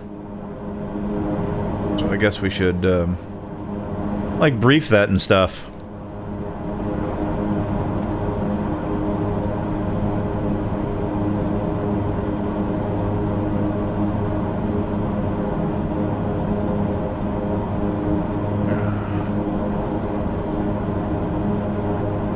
Vomar between 20 and 23,000. Heading of 139. 143 here, and we'll descend to about 10,000 by Epnel. Keeping our speed, at 280 knots. That's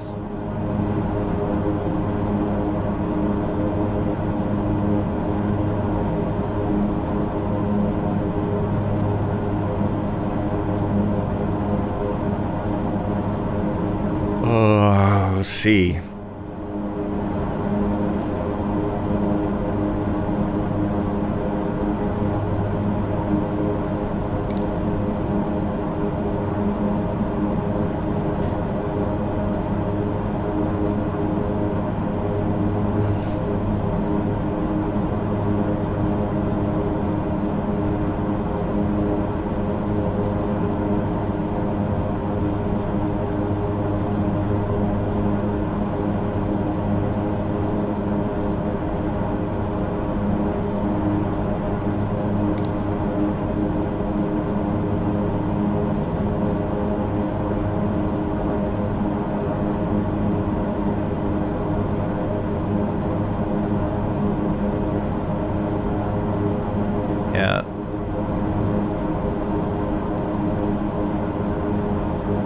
We won't be doing those speeds. The maximum 220 is not a problem for us. We'd have to really, I mean, yeah. But we won't be doing 280 knots. Not indicated. True airspeed, sure. You know, and that's an interesting.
Yeah, normally we wouldn't be flying this arrival.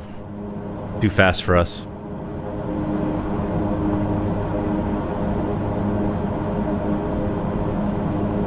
If we're doing 280 knots indicated, the wings are coming off.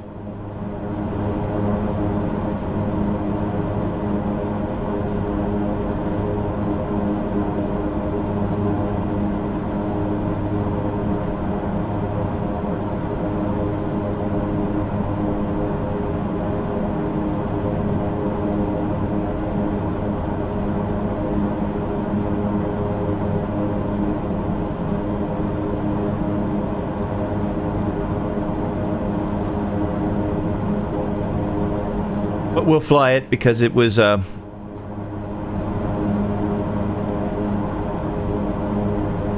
on the flight plan, but I won't be able to maintain 280 knots. Normally they probably would have, if they were going to have us do any part of the arrival, they would have inserted us probably here at the max 220, which is really just setting up for an approach.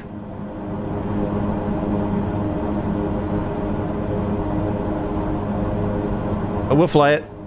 We just won't fly it correctly. Because we'll break stuff if we do.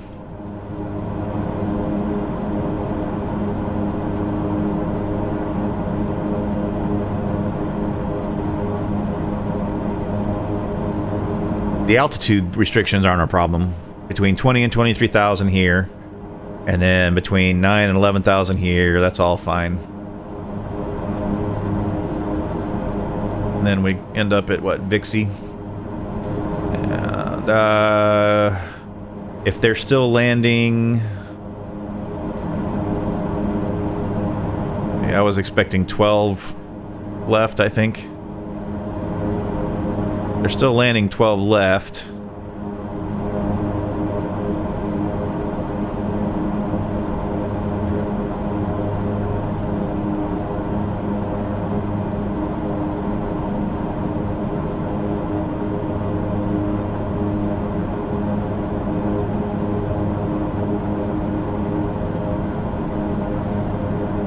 Guess we have to look at them all.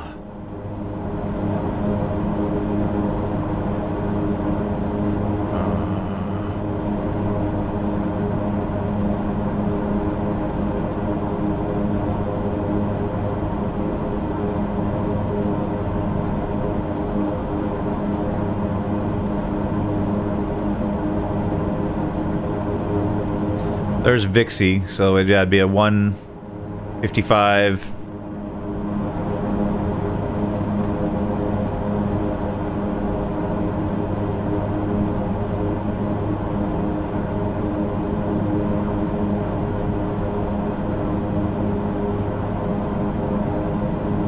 What's the difference between this? So that's Vixie 155 into whatever. I guess that's UN 528 or UN 505. It's back here, I guess. 5.8 DME out.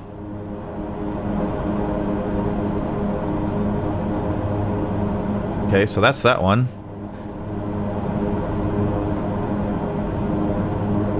Let's look at one.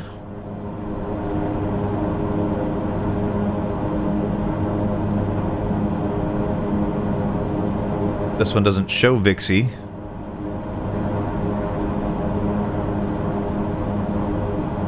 And it's got a...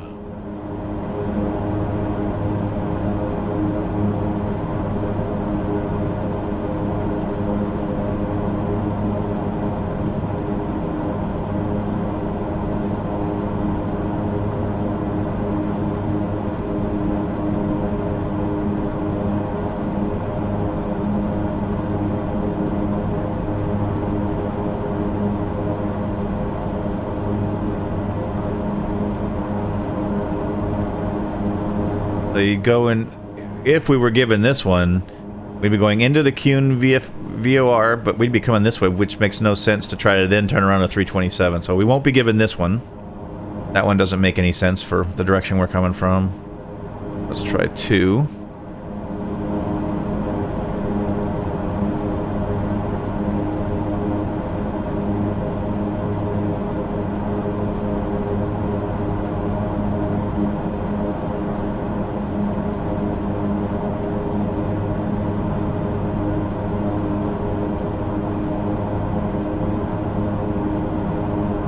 There's a whole lot going on here, isn't there? Oh, this is if we were coming again from the northwest. Do a DME arc. But I think we're gonna, since we're using a standard arrival, we'll be given the first one I looked at, which was this one. I think this is gonna be the one they're gonna give us. So we'll pin that one. Because that arrival is going to bring us into Vixie, right? But then that's this. So then we just head from Vixie to UN 505, and then for UN 528, which is where that's our initial approach fix there. And we stay at 3,000 feet, then we drop down to 1,400. Should catch the we should be established on the ILS here. So start configuring at 529, fully configured by 532. They're just not as inventive with their waypoint names as the US is. And come on, where's your butts, worms, and all the other crazy combinations of waypoint names that we have, especially for approaches. But anyway, misapproach. Climbing left turn to 3,000 feet to Apmus. Apmus is a GPS waypoint, apparently.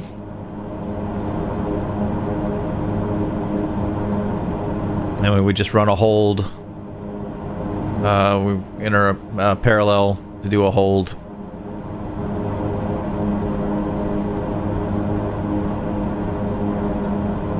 Okay, minimums 250 feet. I'm not expecting that to come into a factor today. It's a clear day.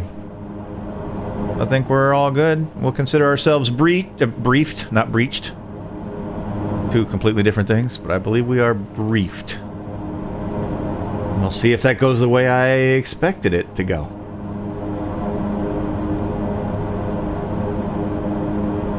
Because sometimes you feel like a nut, and sometimes you don't.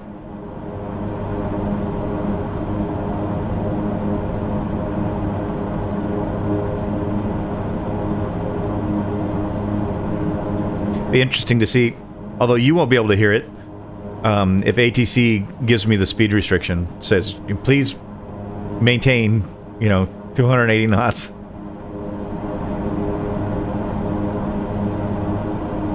Which I won't be doing.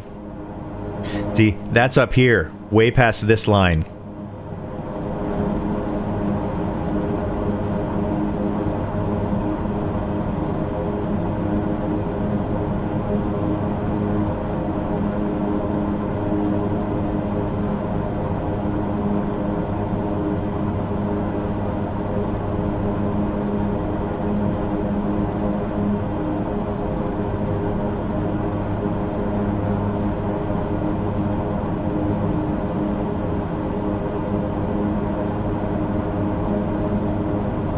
And they should ask me to descend, what was it?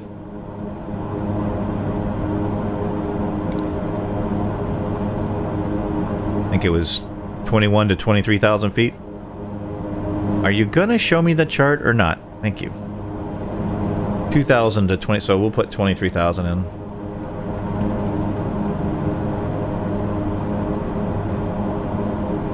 We'll see what happens. How far away are we from Vomar? 11 minutes. All right.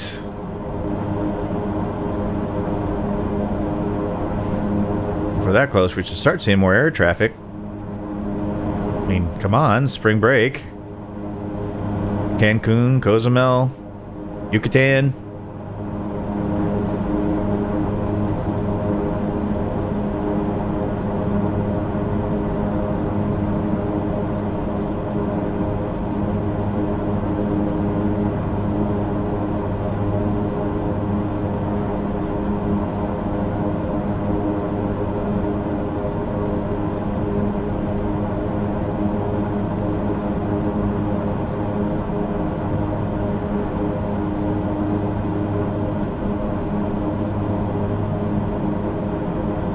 Sure wish the ATC was working.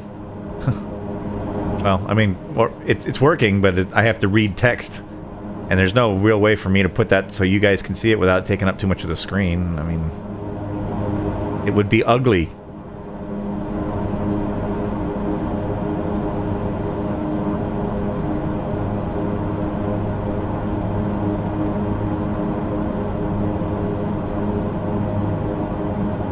In my electronic flight bag already takes up enough of the screen.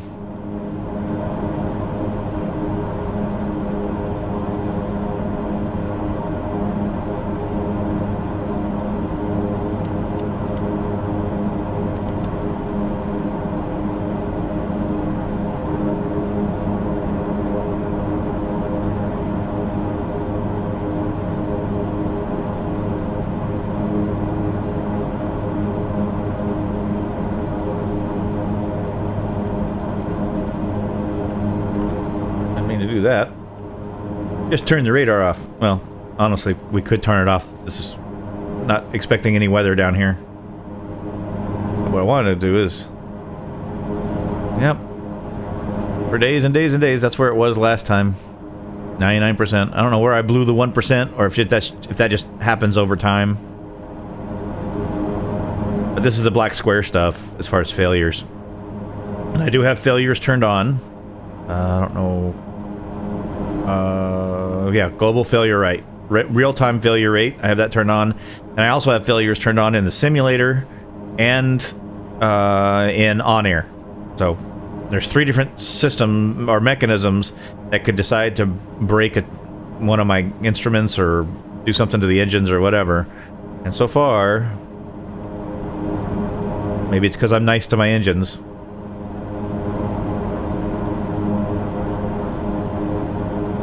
But yeah, we don't really need the radar today. Turn it off before we forget. Energize some poor apron worker. Give him a head full of radar. Microwave his insides, something like that.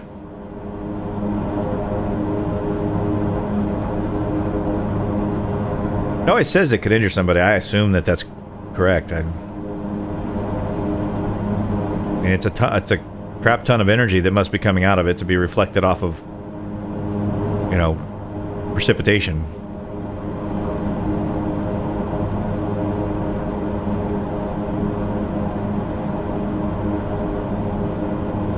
But I gotta believe that pilots have mistakenly left radars on when parking, and I've never heard of anybody being injured by it. Doesn't mean they haven't. Definitely screws with other electronics, though, so it's a good idea not to make sure that when you're on the ground, it's not on.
Descend and maintain 17,000 feet. Keep speed not above 280 knots. Barley 01.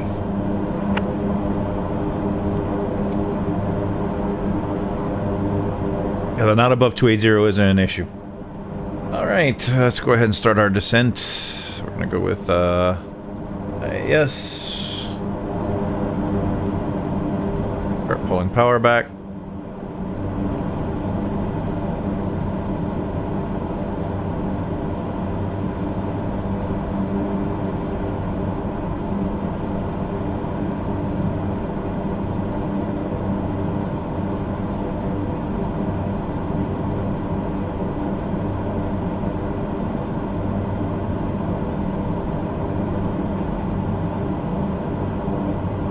I hope you enjoyed this 2-hour cruise with Barley.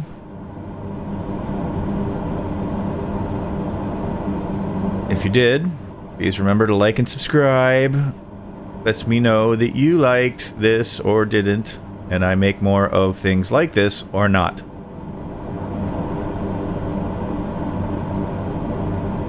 You decide.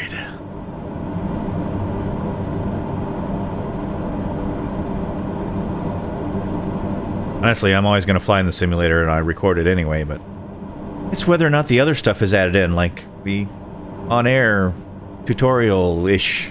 It wasn't really much of a tutorial, just how to do multiple screens, but hey, it was requested. And I am here to entertain.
Alright. We haven't been given... and we won't for a minute, but I do want to set...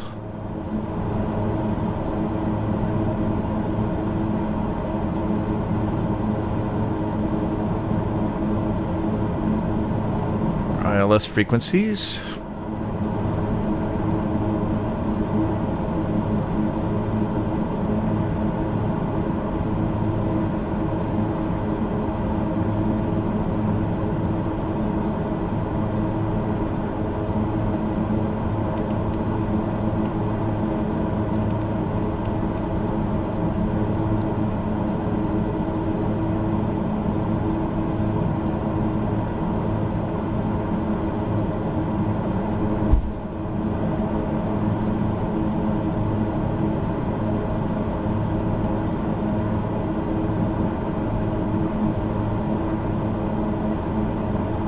And our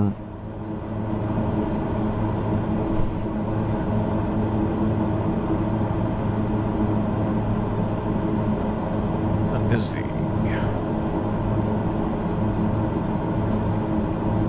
runway heading for 12 left?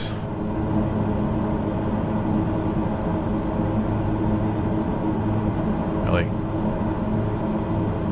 125.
to... I don't know what the... You can't just call ATC and say, yeah, what's the local barometer? So I'll have to hit the button.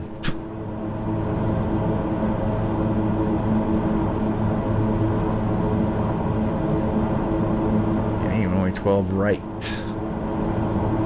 Okay.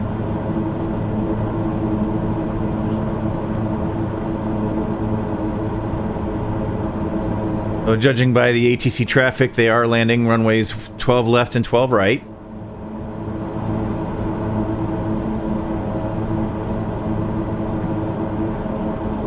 But they're using the VOR DME approach. Eek. Ugly. We can do it, but we shouldn't have to from this direction. Descend and maintain 9,000 feet. Keep speed not above 250 knots. Barley 01.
Oh no. What's going on here?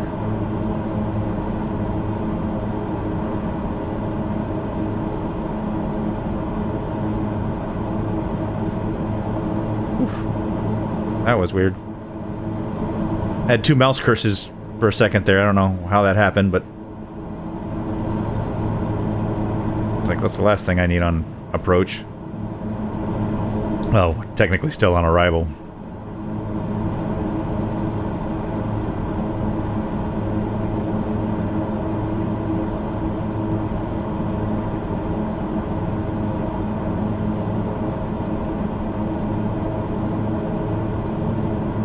And I am really hungry, so after this flight, I'm gonna have to go rustle up some grub.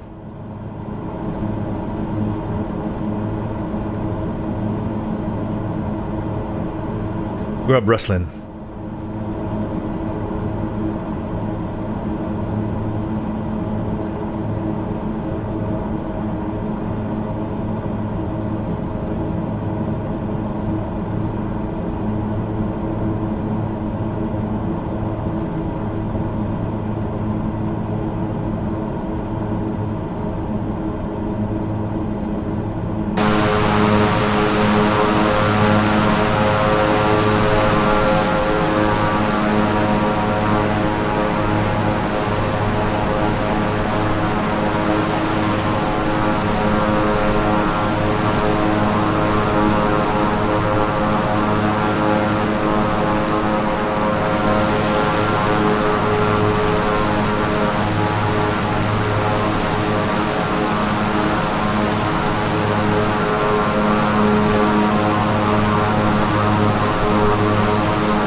They're giving everybody the VOR approach.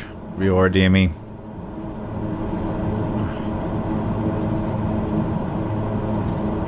Why not the ILS? The ILS break?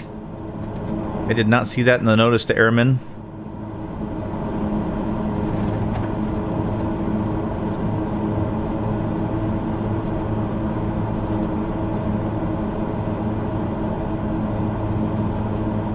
Yeah. I have a feeling I'm gonna need to go find that. See, you have an ILS. Why would you make me do VOR DME? It's just mean. It's just mean. Plain mean.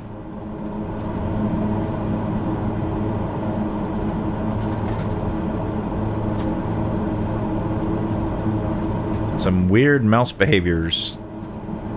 Okay, like, yeah, it's just totally not working now. What the? Where's my mouse? Okay, not funny. Going to 123.2 Barley 01. Okay, well that started working. Cancun approach Barley 019,100 feet. Okay, I don't know. Something's happening with this. I need to tell it to go away and come back. I will need those charts, but let it reload. No, it's already loaded, thanks. We need to...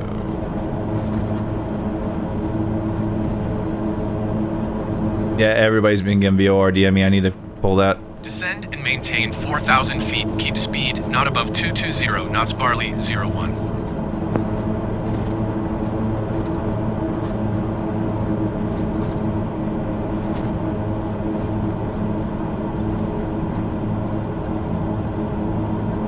So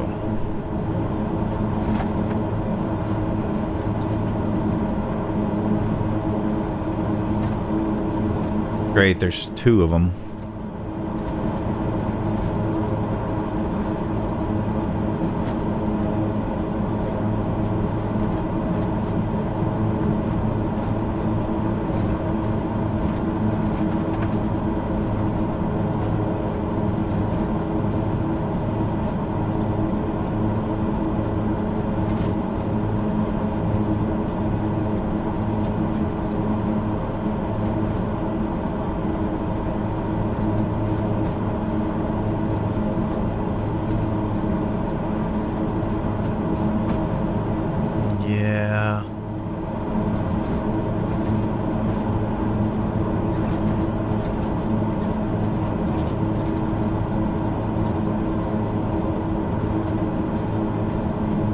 Maintain present heading and altitude. Expect VOR DME 1 runway 12 left approach via Charlie Uniform November transition. Cleared to Charlie Uniform November Barley 01.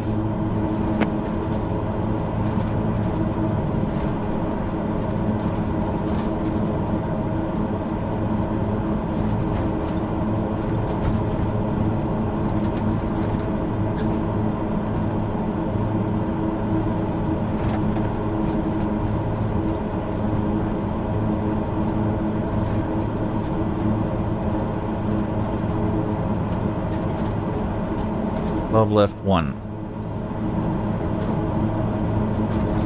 And we are cleared to Cancun.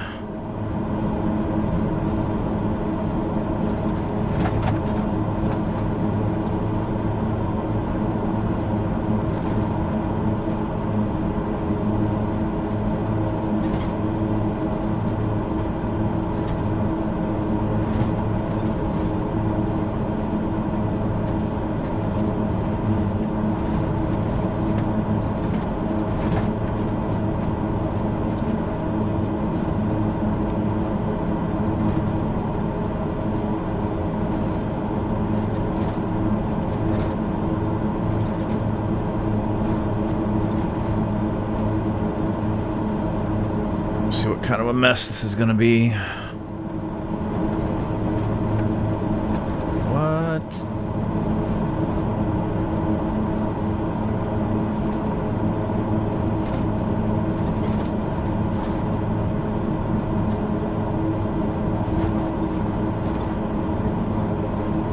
If we go to the What the? Cancun VOR. Then we would have to do like a teardrop.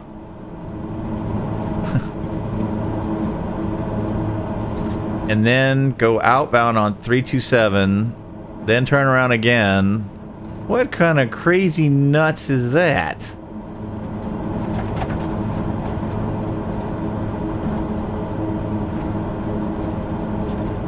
That's super stupid. Okay.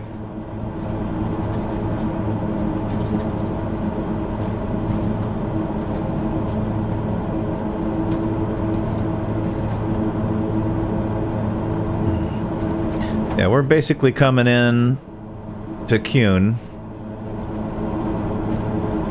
And then I guess what we'd want to do is do a parallel, yeah. Because then we'd be more, and then we could just take 327 outbound.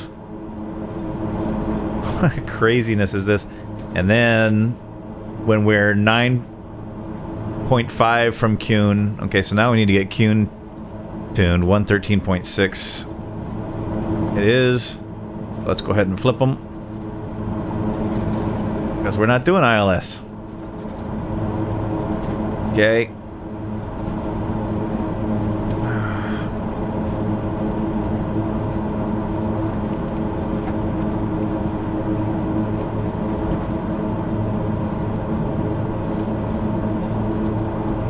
Alrighty then.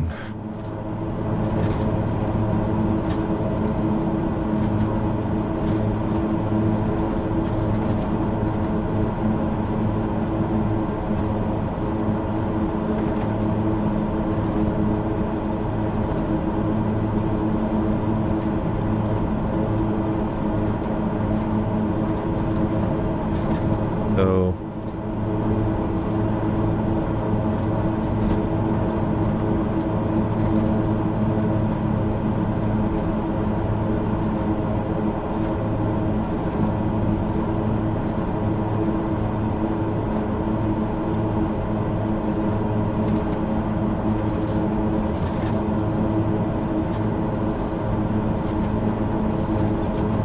and the wind's basically coming this way, so that's gonna push us to the right.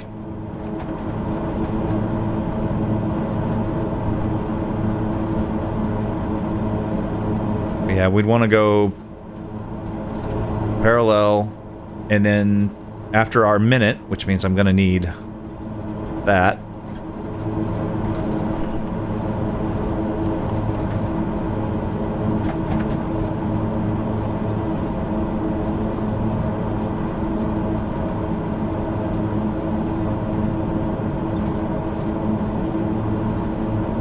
I need 160.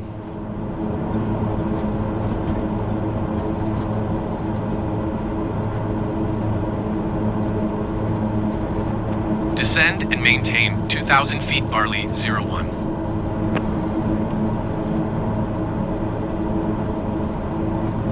Tower on 118.1 Barley 01.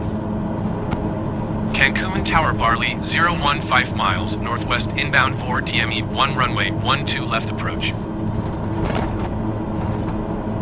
Cleared VOR DME 1 runway 12 left approach Barley 01.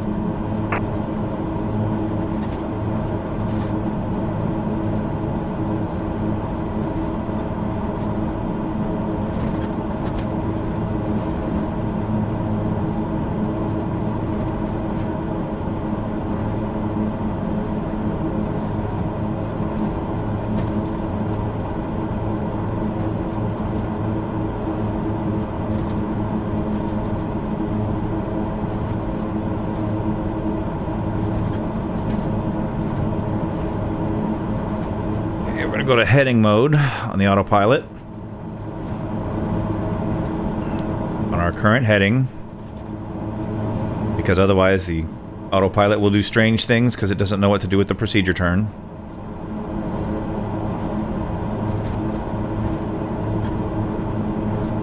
And we're going to get ready to turn to 160 once we cross the VOR.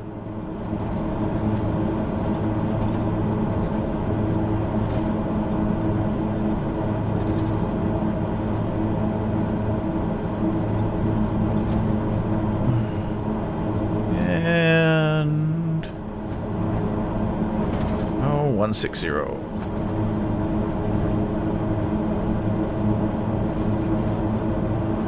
And start our timer.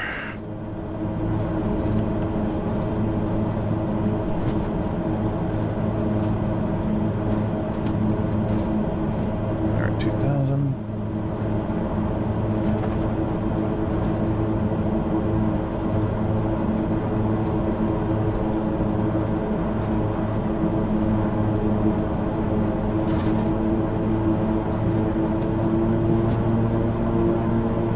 Props to full.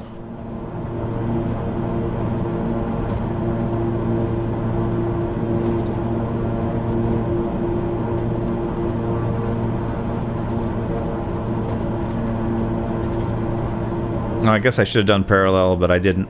Yeah. It's alright. It'll work out.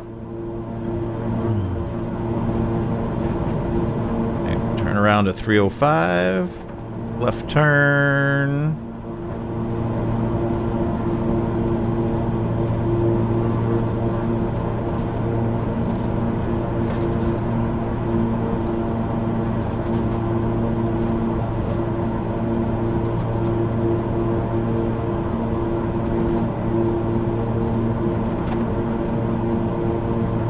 There's 305. Dialed in. Planane will do the work.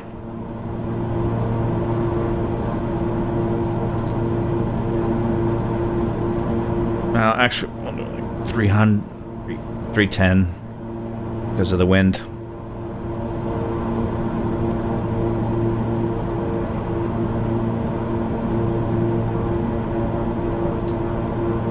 No.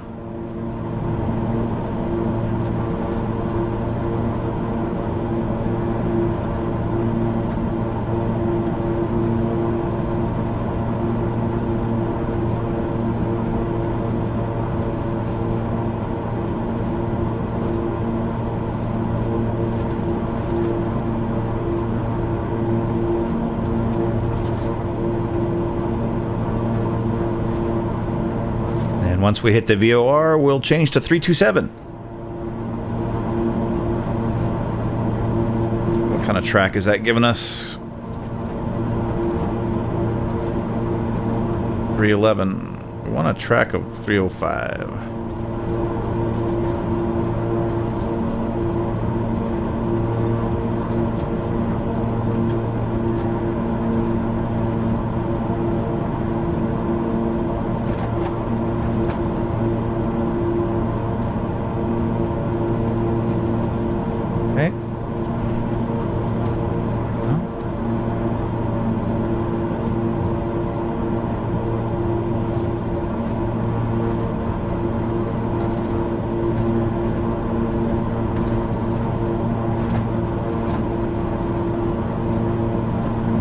Cross the VOR again.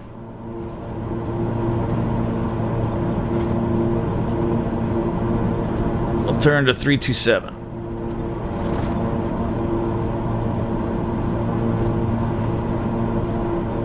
And now we can actually just let the autopilot have it again. Go to nav mode so it can follow the magenta line. We took care of the procedure turn manually. And now it can just follow its magenta line. Just end up tracking around 327. Okay.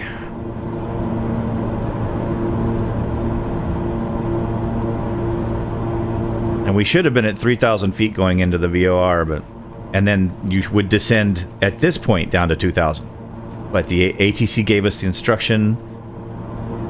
And you can't... there's no way to... comment back, and if I say it 3,000 feet like you should, it will terminate my IFR. Authoritarian, the wrong authoritarian thingy. But so be it.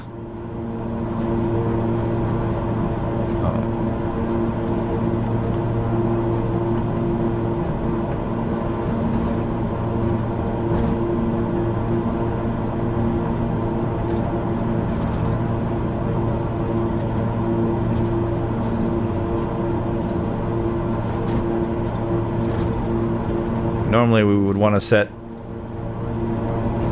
327 here.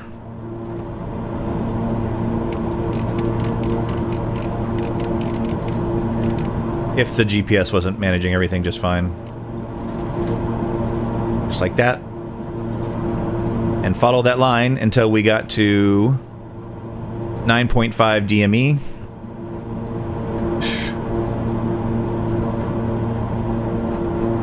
That number right there.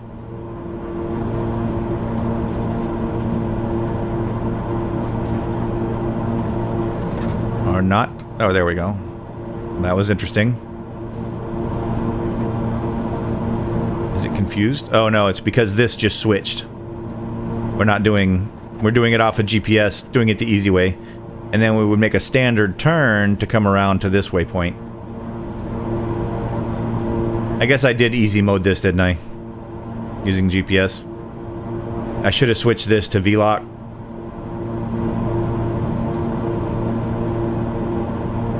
And then, just like I was setting all these dials, because there you do a standard turn, and then here we would want to get established onto what is that, 114.5?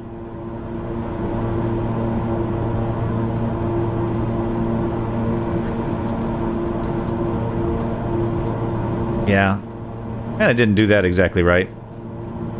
And let's fix this one.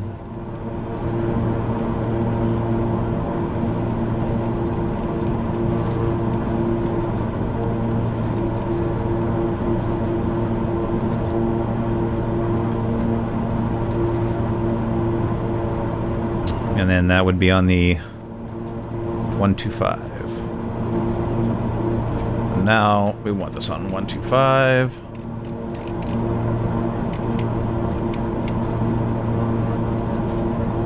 With you.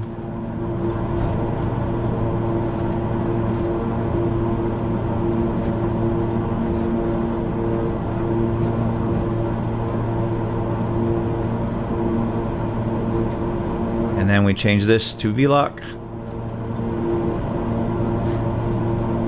Now we watch our DME here for our drops at, we should be dropping to 1400 now.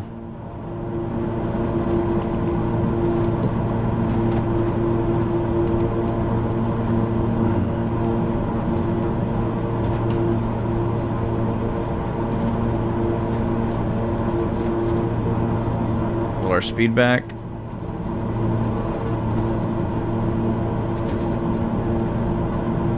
By a lot. Yeah, we're high. Yeah, I mismanaged this approach terribly. I haven't done a VOR DME approach in forever, so we're gonna... I do have visual on the runway. Yes, I know.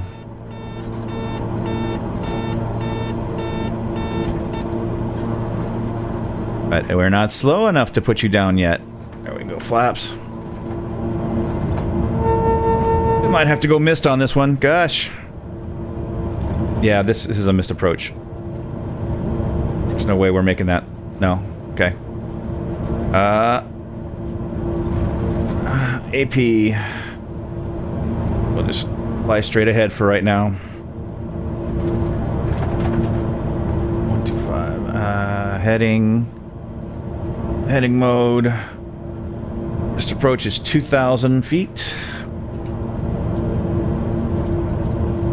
VS 500. Okay. So we go straight ahead to Cancun Tower Barley 01 is going missed. Yep. Yes, we are. 2 Barley 01. Okay. Cancun approach Barley 01 is missed approach at Cancun. Blew an approach. Maintain 2,000 feet. Expect VOR DME 1 runway 12 left approach via Charlie Uniform November transition. Cleared to Charlie Uniform November Barley 01. Yeah, but okay, but that's not the missed approach. Me getting to... Okay, so we'll do a standard turn back to CUN. Let's put the... back, rock, approach. See if we... See, what I need to do is get rid of the old one. VOR 12-1. Cune. Load and activate. Cune. Direct.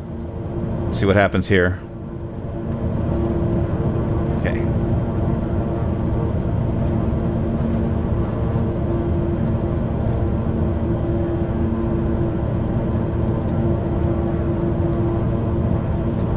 Helps if you put it in nav mode.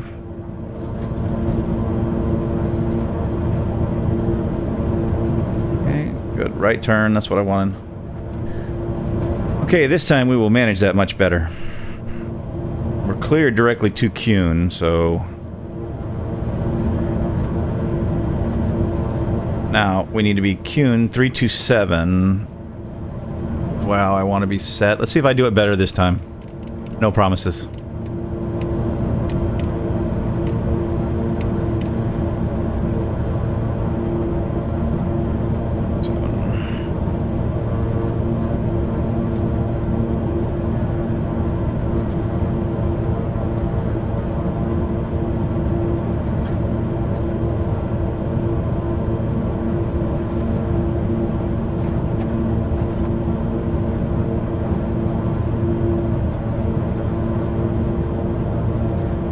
So there, now we're on VLOC instead of running a DME VOR approach on GPS. So now once it catches the radial,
now we just ride this radial out until we get to 9.5.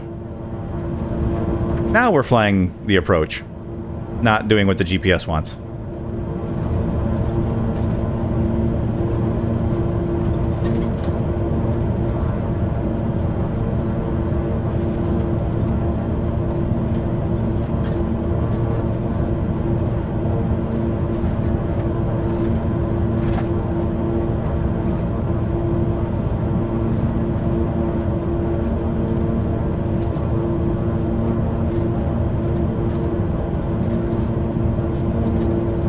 No, I know why.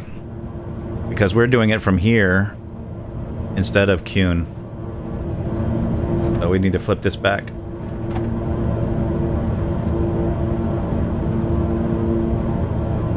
That's still doing it wrong, Barley. Okay, so now I'm correcting it. So it should...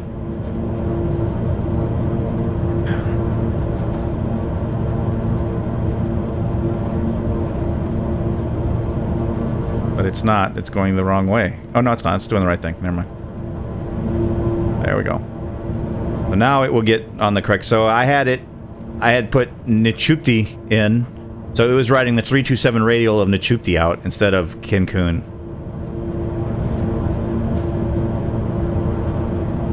But we don't tune Nichupti until we've made this turn. Because that's a different radial to go from here to there. Now we're on the 327 radial from the correct VOR. Well, you guys got to see me sort of execute a missed approach. They didn't even bother pushing us to go to the hold. So they just turned us around and said, "No, start over, mister. Don't screw it up this time." So now we're on the radial. 327, right? Yes, 327. And when we get to this Tower on 118.1 Barley 01. Here we'll do a standard turn, Cancun Tower Barley. and then we'll flip 017 to miles, northwest inbound for DME 1 runway 12 left approach. we'll flip to Nichupti 114.5. Cleared VOR DME 1 runway 12 left approach Barley 01. Wonder if it would just let me, if I just flipped it and told it 125, what the autopilot would do. It's always what you want to hear from your pilot. If I do this, I wonder what the autopilot's going to do. But 125 is there. So let's go to 125. I should, oh, you know what, no, heading, whatever, 125.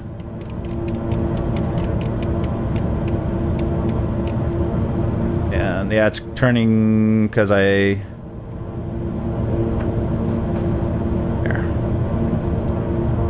Yeah, so proper procedure would have been to set current heading with the knob and then go to heading mode, then do this flip. Because right now it's confused, it doesn't know what I want. But that's not at all what I want, so no.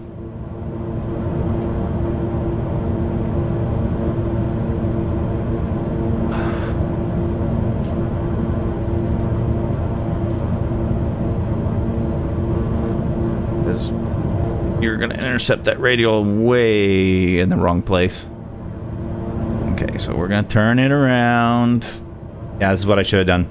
So when I was about to flip, I should have just gone to current heading with the bug, then gone to heading mode, like I'm in heading mode now. Started the turn and then flipped to the other VOR. Kind of what I'm doing now.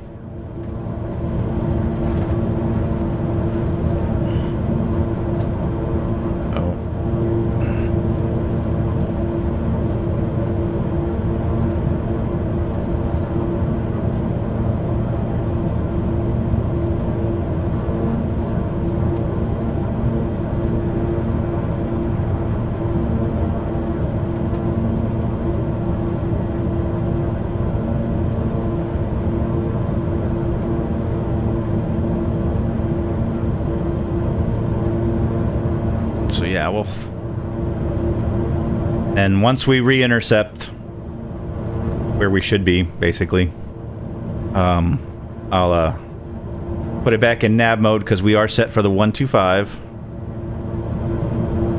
on Nichupte 114.5. Yes.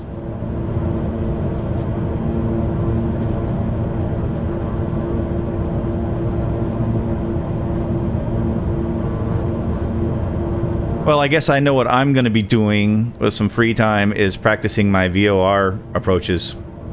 Because I ham-handed the heck out of this. But hey, you know what? You guys got to learn along with me how not to do it. But yeah, definitely on the way out, should have switched to heading mode here, started the turn to 125, flipped the radio, set the course, then gone back to nav mode. So we would have started the turn. We'd be about where we are right about now, right? So then I would have switched to nav mode. Should still be in VL lock and VLOC. Yeah. So now it's going to do a left turn until it intercepts the radial. That's what I should have done. Okay, so that's NCP. We should be at 1400, which we aren't.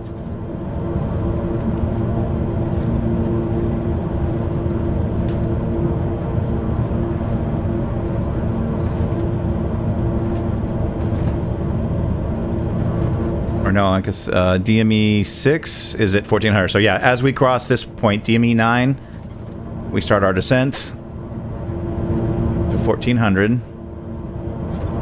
We've got one notch of flaps in. There go the gear. Lights are on. Props and fuel are forward. A little hazy still, you know. Good to be doing an instrument approach in this mess.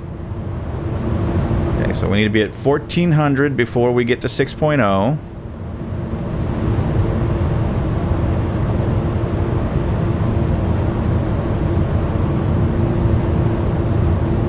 And then we'll drop our second notch of flaps there. Hopefully we can see the runway by then.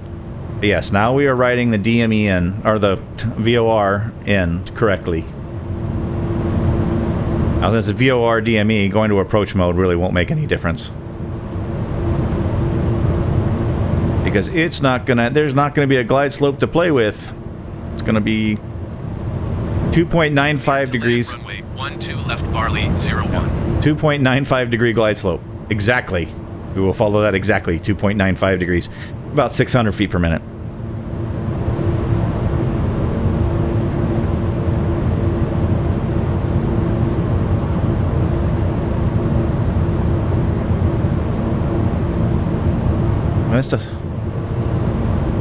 Okay. Last notch of flaps. Autopilot off. Establish our descent. And ride the DME. Or the VOR. Well, we're going to ride whatever. And VORs are a non-precision approach, but I can see the runway. Like I'm getting pushed to the little bit here.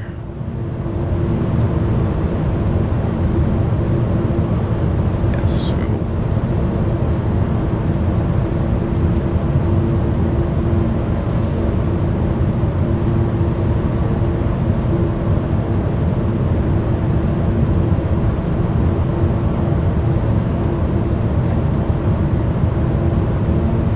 Okay, runway in sight. We're going visual.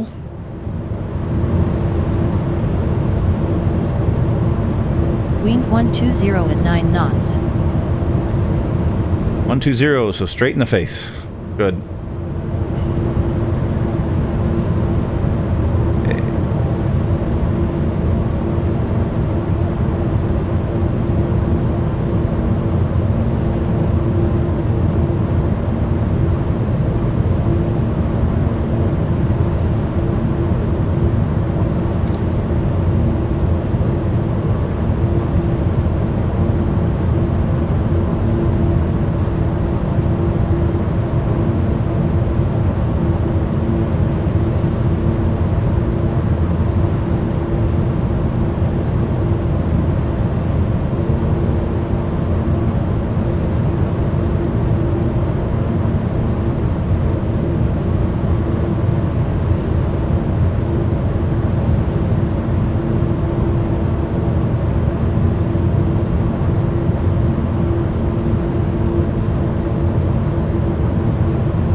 Landing time logged.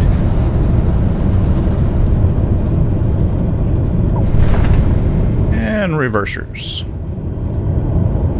And they're out. So. Alright. Well, welcome to Cancun.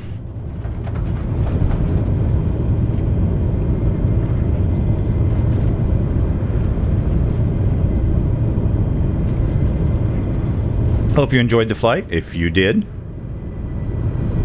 please hit the like button and subscribe so you can see more content like this. If you did not like what you saw, please remark in the comments. Let me know what I can do different. Is that a taxiway? That's supposed to be a taxiway? What is that? Is that really? Okay, it looks like a taxiway. Okay. No yellow line from the runway, though. It looks... 130.5 Barley 01. Alright. I don't think there's anybody over there waiting to park us. Do you see anybody? Me neither.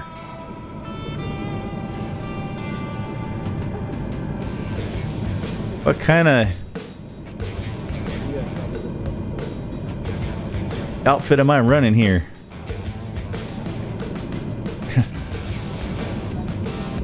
Wow. Is there anybody anywhere waiting to park us? I mean, we landed at the airport, right? There's nobody there. Nobody there. And the tower's like way the heck over there. Wow. We're like at some... Maybe this is like the old section of the airport or something. Well, they put us on this runway, so... Yeah, there's not a whole lot here. Okay, so we'll just shut down here. We own the place then. Parking brake is on. Low idle. All lights are off except for the beacon. And we do not need these anymore. We does not need that anymore. That.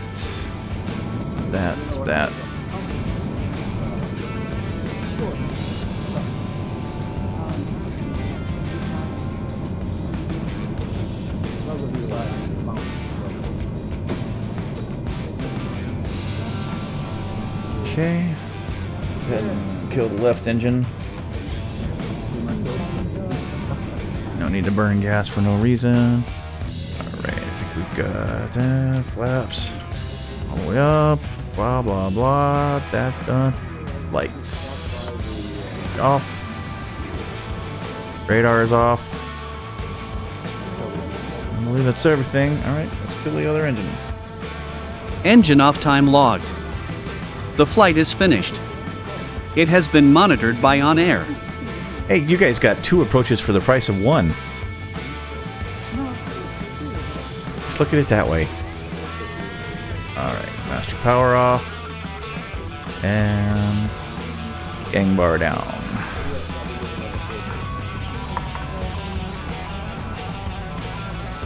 I didn't leave anything else on.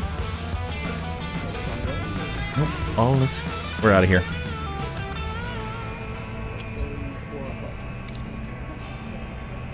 Oh, I guess we could see what OnAir thought of my landing.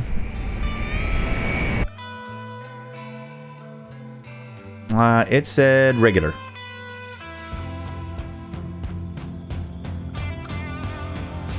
But we got all our bonuses, except for the soft landing bonus, of course. Normal wear and tear. Nothing to see here. Well, thanks again for going with me. I appreciate y'all coming along. Thank your flight attendants. I'll be here all week. Barley out.